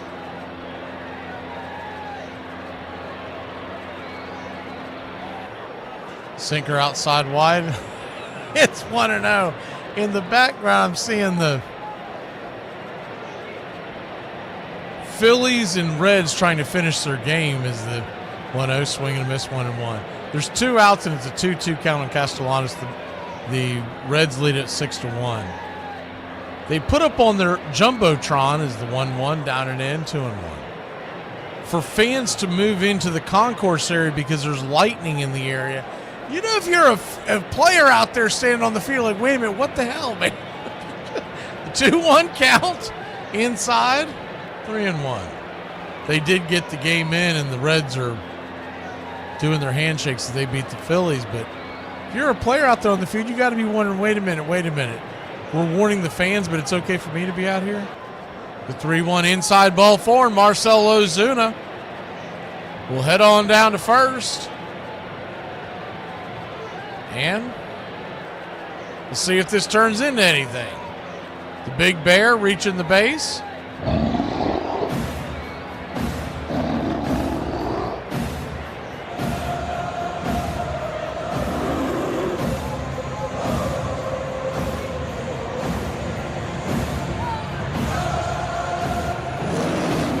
Michael Harris II takes the first pitch cutter down and in. It's 0-1.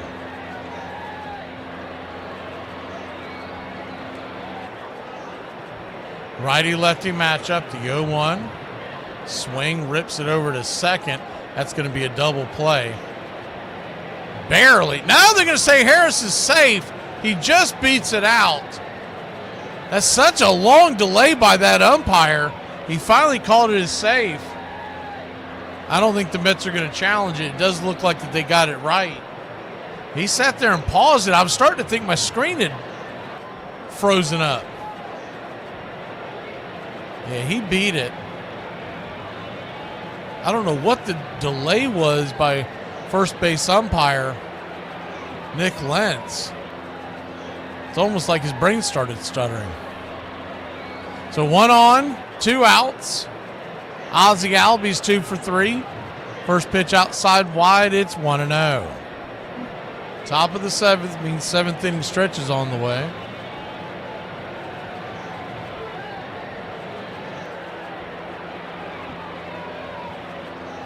.0, 84, well outside wide, 1-1. One of the few times tonight we've seen Carapasa call the wide strike out there. 1-1 count. Swing, pops it up. High into center field, drifting back on the warning track, making the catch is Mullins, and that'll end the inning.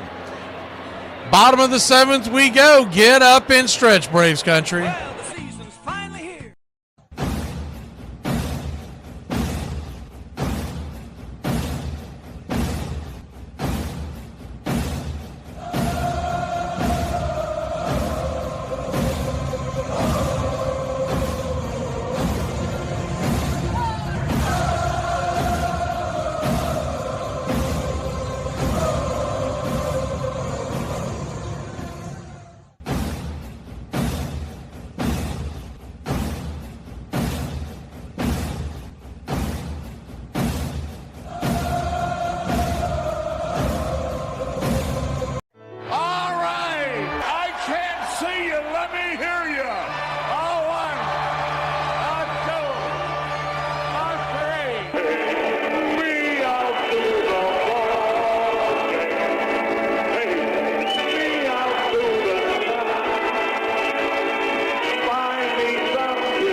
Welcome back. 1 out here in the 7th inning. First pitch from Mullins was an out caught by Nacho Alvarez. Second pitch of the inning is a grounder, 4-3 put out, 2 down. 2 pitches, 2 outs. I guess the Mets are ready to get out of this game. Braves trail 11-5. Usually it's the team trailing that's swinging at the very first pitch of the late innings. Alvarez 2 for 3 on the day. First pitch on the way is in the dirt. I think he would have swung at that if it hadn't almost hit him in the foot. It's 1-0.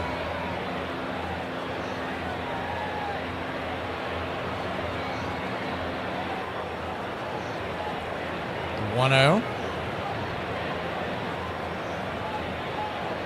Swing, belted to left field, going back on the track. She gone. Francisco Alvarez, second Met tonight to hit 2 home runs, and the Mets have broken open a 12-5 lead, clobbering Austin Cox, and I think he's out there to take one for the team at this point.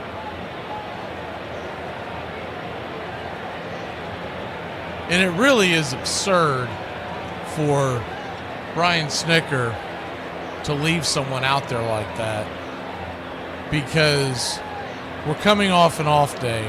We have a well-rested bullpen, and he's just letting the guy get clobbered.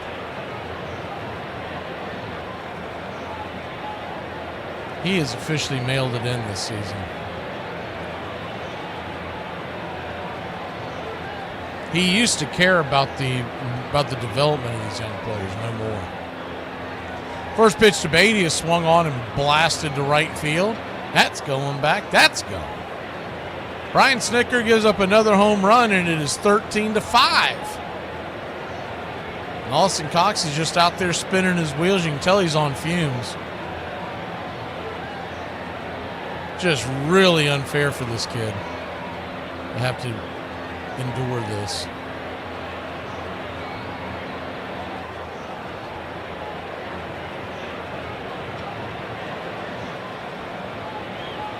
Once again, you got a well-rested bullpen out there. You're coming off a day off.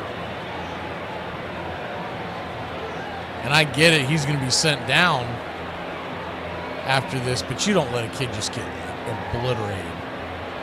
First pitch to Lindor as they flip the lineup over again is down and in for a ball. It's 1-0.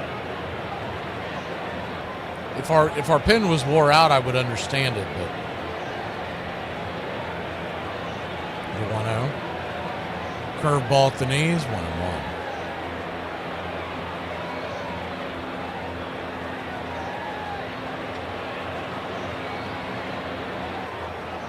One count. Down and in, bounces off the glove of Drake Baldwin to the backstop, 2-1. The worst part about this whole thing is you won't get one single question from the Braves media asking, why did you leave him out there? The 2-1 pitch, swing, fouls it back, 2-2.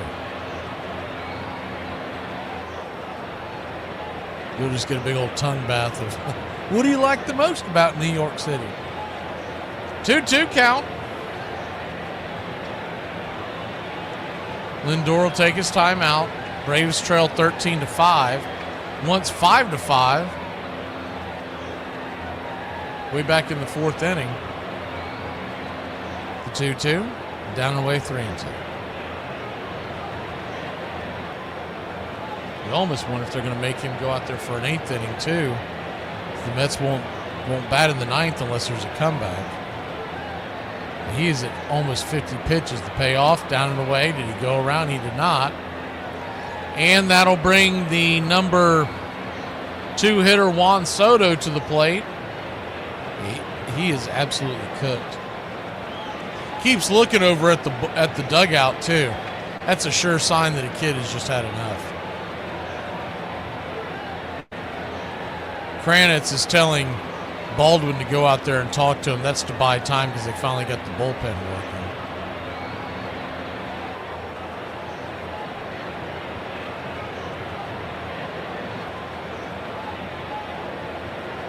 Braves trail 13-5. Let's go ahead and hit your out-of-town scoreboard while the Keystone Cops are doing their thing.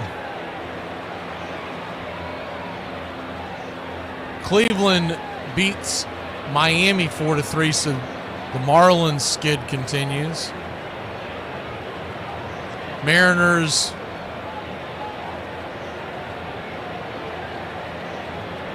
jumped around on me. Yankees 5-1 over the Twins in the 7th. Blue Jays 4-1 against the Cubs in the 8th. Tigers 1-0 over the White Sox midway through that one.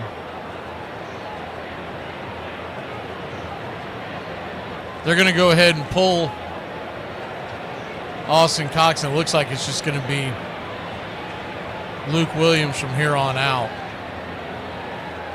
So Luke Williams, at least we get to watch him pitch.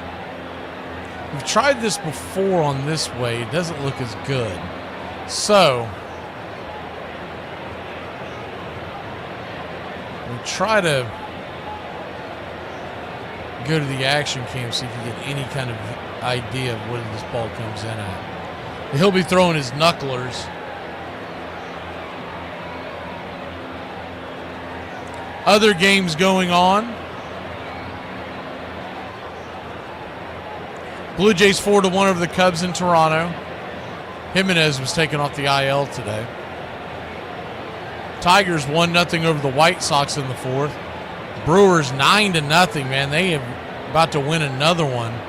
Won 10 in a row. They've won 10 in a row twice this year. Royals 7-3 over the Nationals. That's in the 7th. Rockies lead the Cardinals 2-0 in the 5th. It's 2-0 Red Sox over the Astros in Houston in the 5th.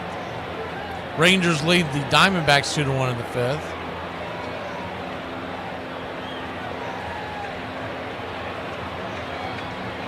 Mariners beat the Orioles 1-0. The Reds beat the Phillies 6-1. So Luke Williams will be on. First pitch on the way. It's a slider off the plate. It's 1-0. Luke Williams comes in with a 4.5 ERA. 1-0. Outside wide. 2-0.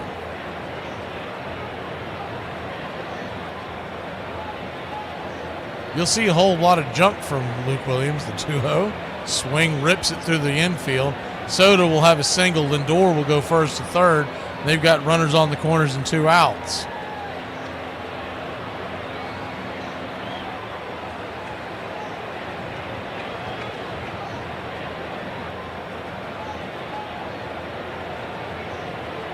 There was no other substitution. They brought Luke Williams in out of the dugout, gave him a few warm-up tosses, and that's where he went.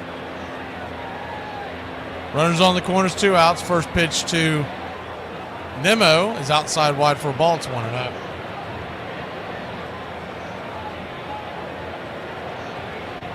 The one hope you could have here is the 1-0, outside wide, 2-0. When you get a guy coming in throwing knucklers, type speed, ephus type pitches, you can throw off a batter's timing for the next couple of days. The 2-0. That wasn't a strike, but that was a charity strike by home plate umpire Carapaza. 2-1. He's basically telling Nemo you better swing. The 2-1. Swing lifts it into center field, drifting back, making the catch is Michael Harris, and that'll end the inning. 75% of the world is covered by water, the rest by Michael the Hawk Harris. We'll go to the 8th, trailing by a touchdown and a 2-point conversion. If you're thinking about abandoning your wife and kid, this is a great time of year to do so. From what I've seen on the Hallmark Channel, a young, wealthy bachelor businessman is going to swoop into town around Christmas and be willing to give up everything for a middle-aged single mom in debt with no future. This guy's going to be like, why would I want to run my father's billion-dollar business when I could decorate Christmas trees for a living and exist in poverty? Sure, we won't be able to afford groceries, but we can get our calories by sipping hot chocolate. What I'm trying to say is leaving your wife and kid is one of the most romantic things you can do. Ma'am, why did you park here? Because that sign says fine for parking. Suspect has a mouthful of teeth like chiclets. As soon as suspect gets a cough, he thinks he's out for the whole day. When suspect twerks, it looks like an uncooked chicken shaking. Suspect is already out of breath and he just started. Suspect has a skin tag for a pinky toe. It's not. You know what your problem is? Your standards are too high. I went out with you. That's because my standards are too low. First day of free agency, the Cubs made me an offer. Sure enough, it was the same offer they made at the All-Star break, and kind of brought up the, well, you said I never won 20 games or a Cy Young, that's why you can't pay me more. Well, I just did it. And they said no. Then I knew it was time to find another place to play.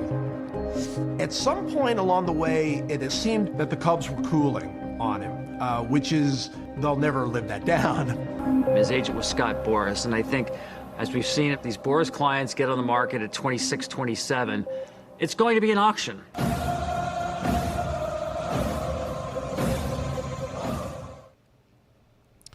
First pitch on the way to Vital Brew. He swung on and fouled back. It's 0-1. He's 0 for 1 with 2 walks and a run scored. The 0-1. Outside wide, 1-1.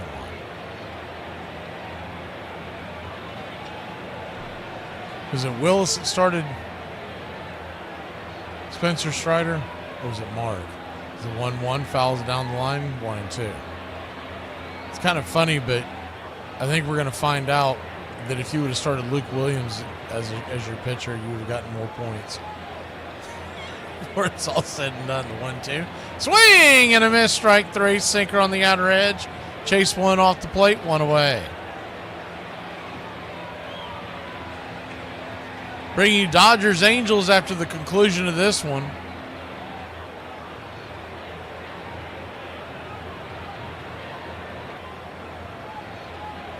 Dodgers, they've been kind of playing with their food as the first pitch on the way to Alvarez hits him in the square of the back. And Nacho will head on down to first. 1 on, 1 out here in the 8th inning. I don't think there was any intent. Whoa. Hey, check it out. What? Look, that guy. Get me some nachos. It is a sign, and these nachos to help me score. They should have Luke Williams return the favor and hit the next batter in their inning with his 47-mile-an-hour heater. Allen 0 for 2. He'll stay in the game because why the hell not?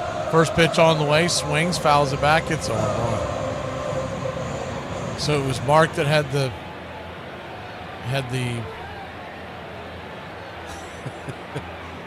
like I said, I got both of these clowns starting in my league, and I don't even want to look at the score. The 0-1, swing, chops it over towards the line.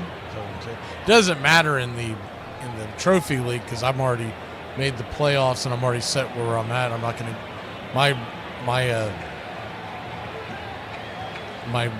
playoff seeding won't be affected, but in the dynasty league that I'm in, I'm fighting for a bye. That did not help. The 0-2 slaps it over to second. Line drive caught, fires it to first, and Nacho gets back in time, 2 away. 2 down.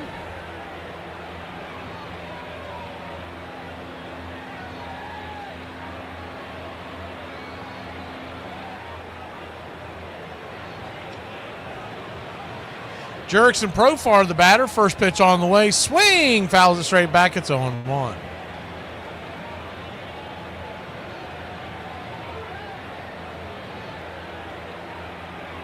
The 0-1.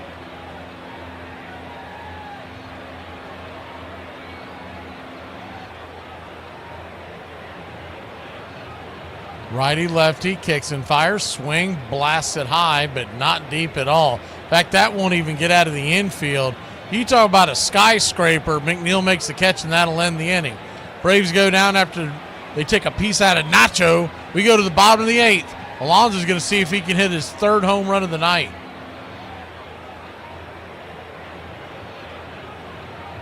Why would my own brain try to ruin my own day? Like, whose side are you on? So the Irish invented Halloween, as we all know. We also invented St. Patrick's Day and calling in sick to work after you've been drinking. All the best holidays come from us. Yesterday, I carved a pumpkin for Halloween, and a lot of Irish people got pissed off at me. Oh, that's what the Americans do. He's a Yankee Doodle now. It's traditional for the Irish to carve turnips. I'm not gonna do it. They're terrifying. The pumpkin is mischievous. He's cheeky. At worst, maybe gets into a few shenanigans. I don't care if it's Gaelic pagan tradition. I need to sleep at night. The Americans are right about this. I'm giving it to them. This and Reese's Peanut Butter Cups were good ideas. Suspect can't keep a man for over 3 months. Suspect runs like a 10-year-old girl. What? No, I don't. Suspect thinks she's bougie, but she really don't have the money to be bougie. Suspect can't go stay with friends because he's such a mama's boy. I don't know who needs to hear this, but you don't tell me what to do. How many clubs do you have to wonder will pursue Greg Maddux? They brought us in a room and put us all around a table. And Ted Turner, the owner of the Atlanta Braves, he come in, go, well, now, fellas, he goes, we got one big bullet to shoot, you know, and we're all sitting there going, yeah, that means one free agent to sign one big contract. And they said either Maddux or Bonds. And, of course, they asked me, and I said, well, I'm going to take Maddux. I'm a pitching coach, for crying out loud. It came down to Bobby Cox. Just Maddux, just Maddux. Bobby said if we added him to the starting rotation that we already had in place, we'd never have a losing streak. Other teams started jumping in. The Yankees seemed to be the favorite at one point. They came in with the most money, as the Yankees will. Braves Country Radio, your home for the classic call of Braves Country Baseball. Welcome back. First pitch on the way from Luke Williams. He fires a 58-mile-an-hour eephus pitch on the outer edge. It's 1-0. The 1-0, 59 miles an hour, swung on and belted high and out of play. It's 1-1. Sandy Leone has taken over for Baldwin behind the plate. The 1-1 lifts it into left field. Coming in, making the running catches Profar for out number 1. I'm telling you, why don't they just go ahead and add Luke Williams to the starting rotation? Teams aren't ready for this. You might as well just add him as a part of your plans for next year. Have him an opener. Thank you for the contribution there, Uncle Charlie. The first eephus pitch seen by McNeil has popped up. And can of corn over there in between home and third, caught by Luke Williams. 2 down. He is a secret weapon that they just don't use enough. If you're going to keep him on the staff, let him pitch.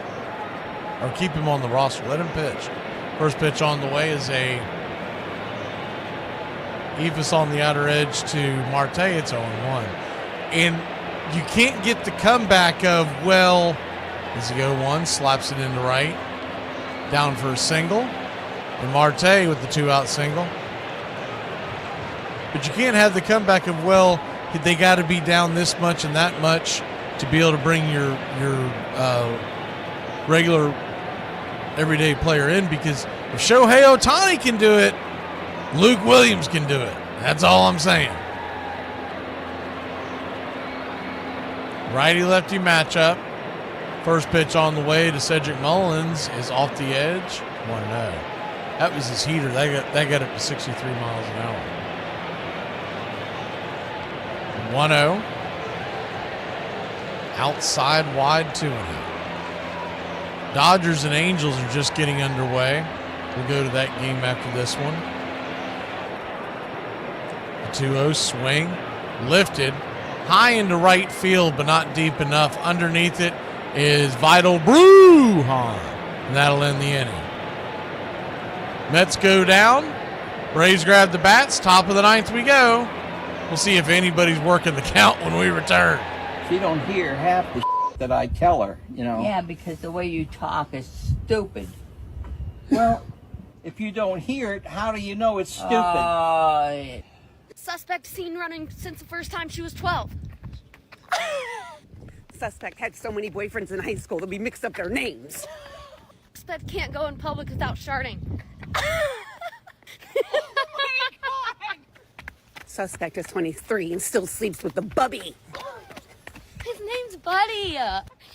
Suspect's daughters have to buy her sneaker balls for Christmas because her feet stink. Oh, that's private! Hey, I don't know if y'all knew this already, but stopping to get gas in the morning on the way to work instead of doing it the night before is probably one of the worst decisions you can make as a fully grown adult. Are we the only family in America that has this drawer full of cheese that never fully gets used and they just mold because you buy more cheese thinking that you need cheese whenever you have a whole drawer full of cheese? Other teams started jumping in. The Yankees seemed to be the favorite at one point. They came in with the most money, as the Yankees will. The Yankees looked like they were going to win the bidding. In fact, they did win the bidding. Yeah, went to New York and thought I was going to be a Yankee. But there's one thing nagging him. Greg had only pitched in the National League and had this great institutional memory and knowledge of facing National League hitters. It's more about where than how much at the time. I knew the National League. I knew all the hitters. Atlanta had just went to the last 2 World Series. They had a good young staff. They were going to keep winning, and I wanted to be a part of it. Greg's major goal of free agency and reaching it and pursuing it was to put himself in the best position to win a world championship. And I asked Scott, I go, Scott, do your Scott and do the best you can for Atlanta. That's where I want to play. So I got on the plane, and by the time I landed in Vegas, 3 hours later, I had a deal with the Braves.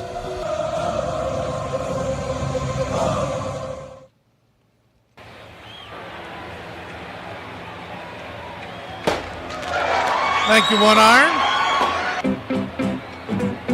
First pitch on the way to Olsen is right there for a strike. It's 0-1. Braves haven't even made Hageman work that much. As he 0-1 off the plate, 1. He's at just 40 pitches and is about to begin his 4th inning of work. The 1-1. Swing, slaps it back, foul, 1-2. So the Mets bullpen will be rested for the rest of the series, so they didn't get anything accomplished today. 1-2 count.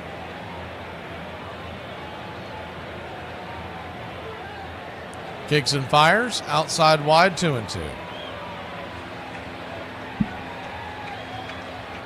Carrasco, who's very familiar with the Mets organization, is on the hill tomorrow night.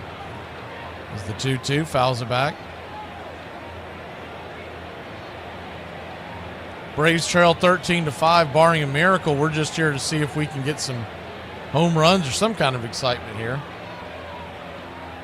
2-2 count. Up top misses, 3-2. Check down the line, no way he went. I'm sure third base umpire Nick Marley wanted to ring him up so he could go get him a cold one. But the payoff pitch, swing, pops it up. High in the sky. Lazy fly ball into the mid of Mullins, 1 away. 1 up, 1 down, and guess we'll get Leone batting here.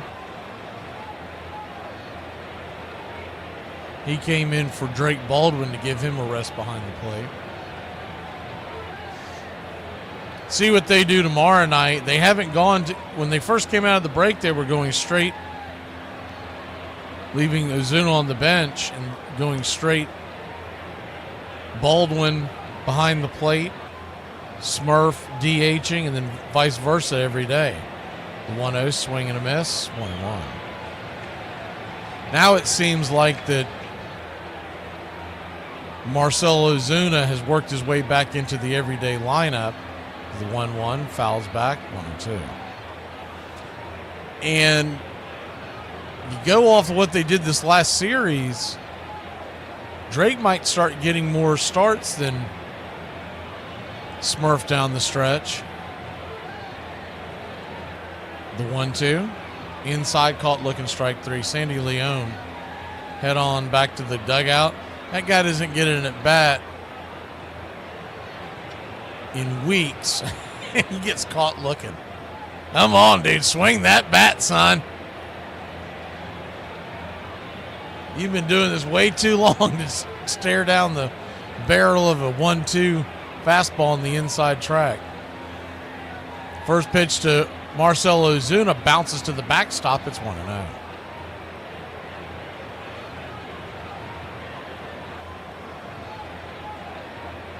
Last week or so, Ozuna and Profar have been the two hottest hitters. Then, of course, you got Harris as well.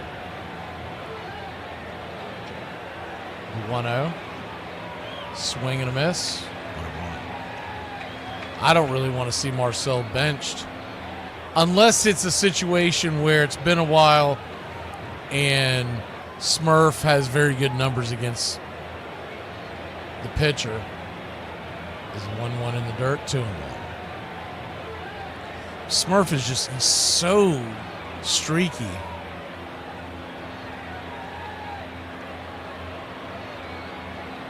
And the last thing we need right now is he's over there talking to Drake Baldwin. Man, I don't want him giving Baldwin any advice, especially if it's hitting. Get him away from him. The 2-1 count goes to 3-1 as he misses the zone. The 3-1 pitch, right there at the knees, full count. Might have been a little low, but it is 13-5, Marcell. I'm serious. Someone break up that conversation. Get in between Smurf and Drake. The payoff pitch, swing and a miss, strike 3. That will end the inning. That will end the game, and that will end this nightmare. New York wins at 13-5. They finally get themselves a win, only their second win since the trade deadline. Think about that. About the only thing they had to celebrate recently was when they broke up that no-hitter, but they lost that game. Braves lose 13-5, 13 runs, 16 hits, no errors for the Mets, 5 runs, 8 hits, no errors for the Braves, and the Braves will fall back down to 51-68, 17 under 500. They'll go to 21-38 on the road. The Mets will improve to 64-55, and we'll see you tomorrow night. For those of you late night birds that want to stay up and root on some baseball, we're going to Los Angeles, flipping over to the other stream, and we'll see you in a few minutes. Got to let the dogs run outside for a minute, but I'll be back. It's 1-0 Dodgers, and the Angels are batting when we started up over there.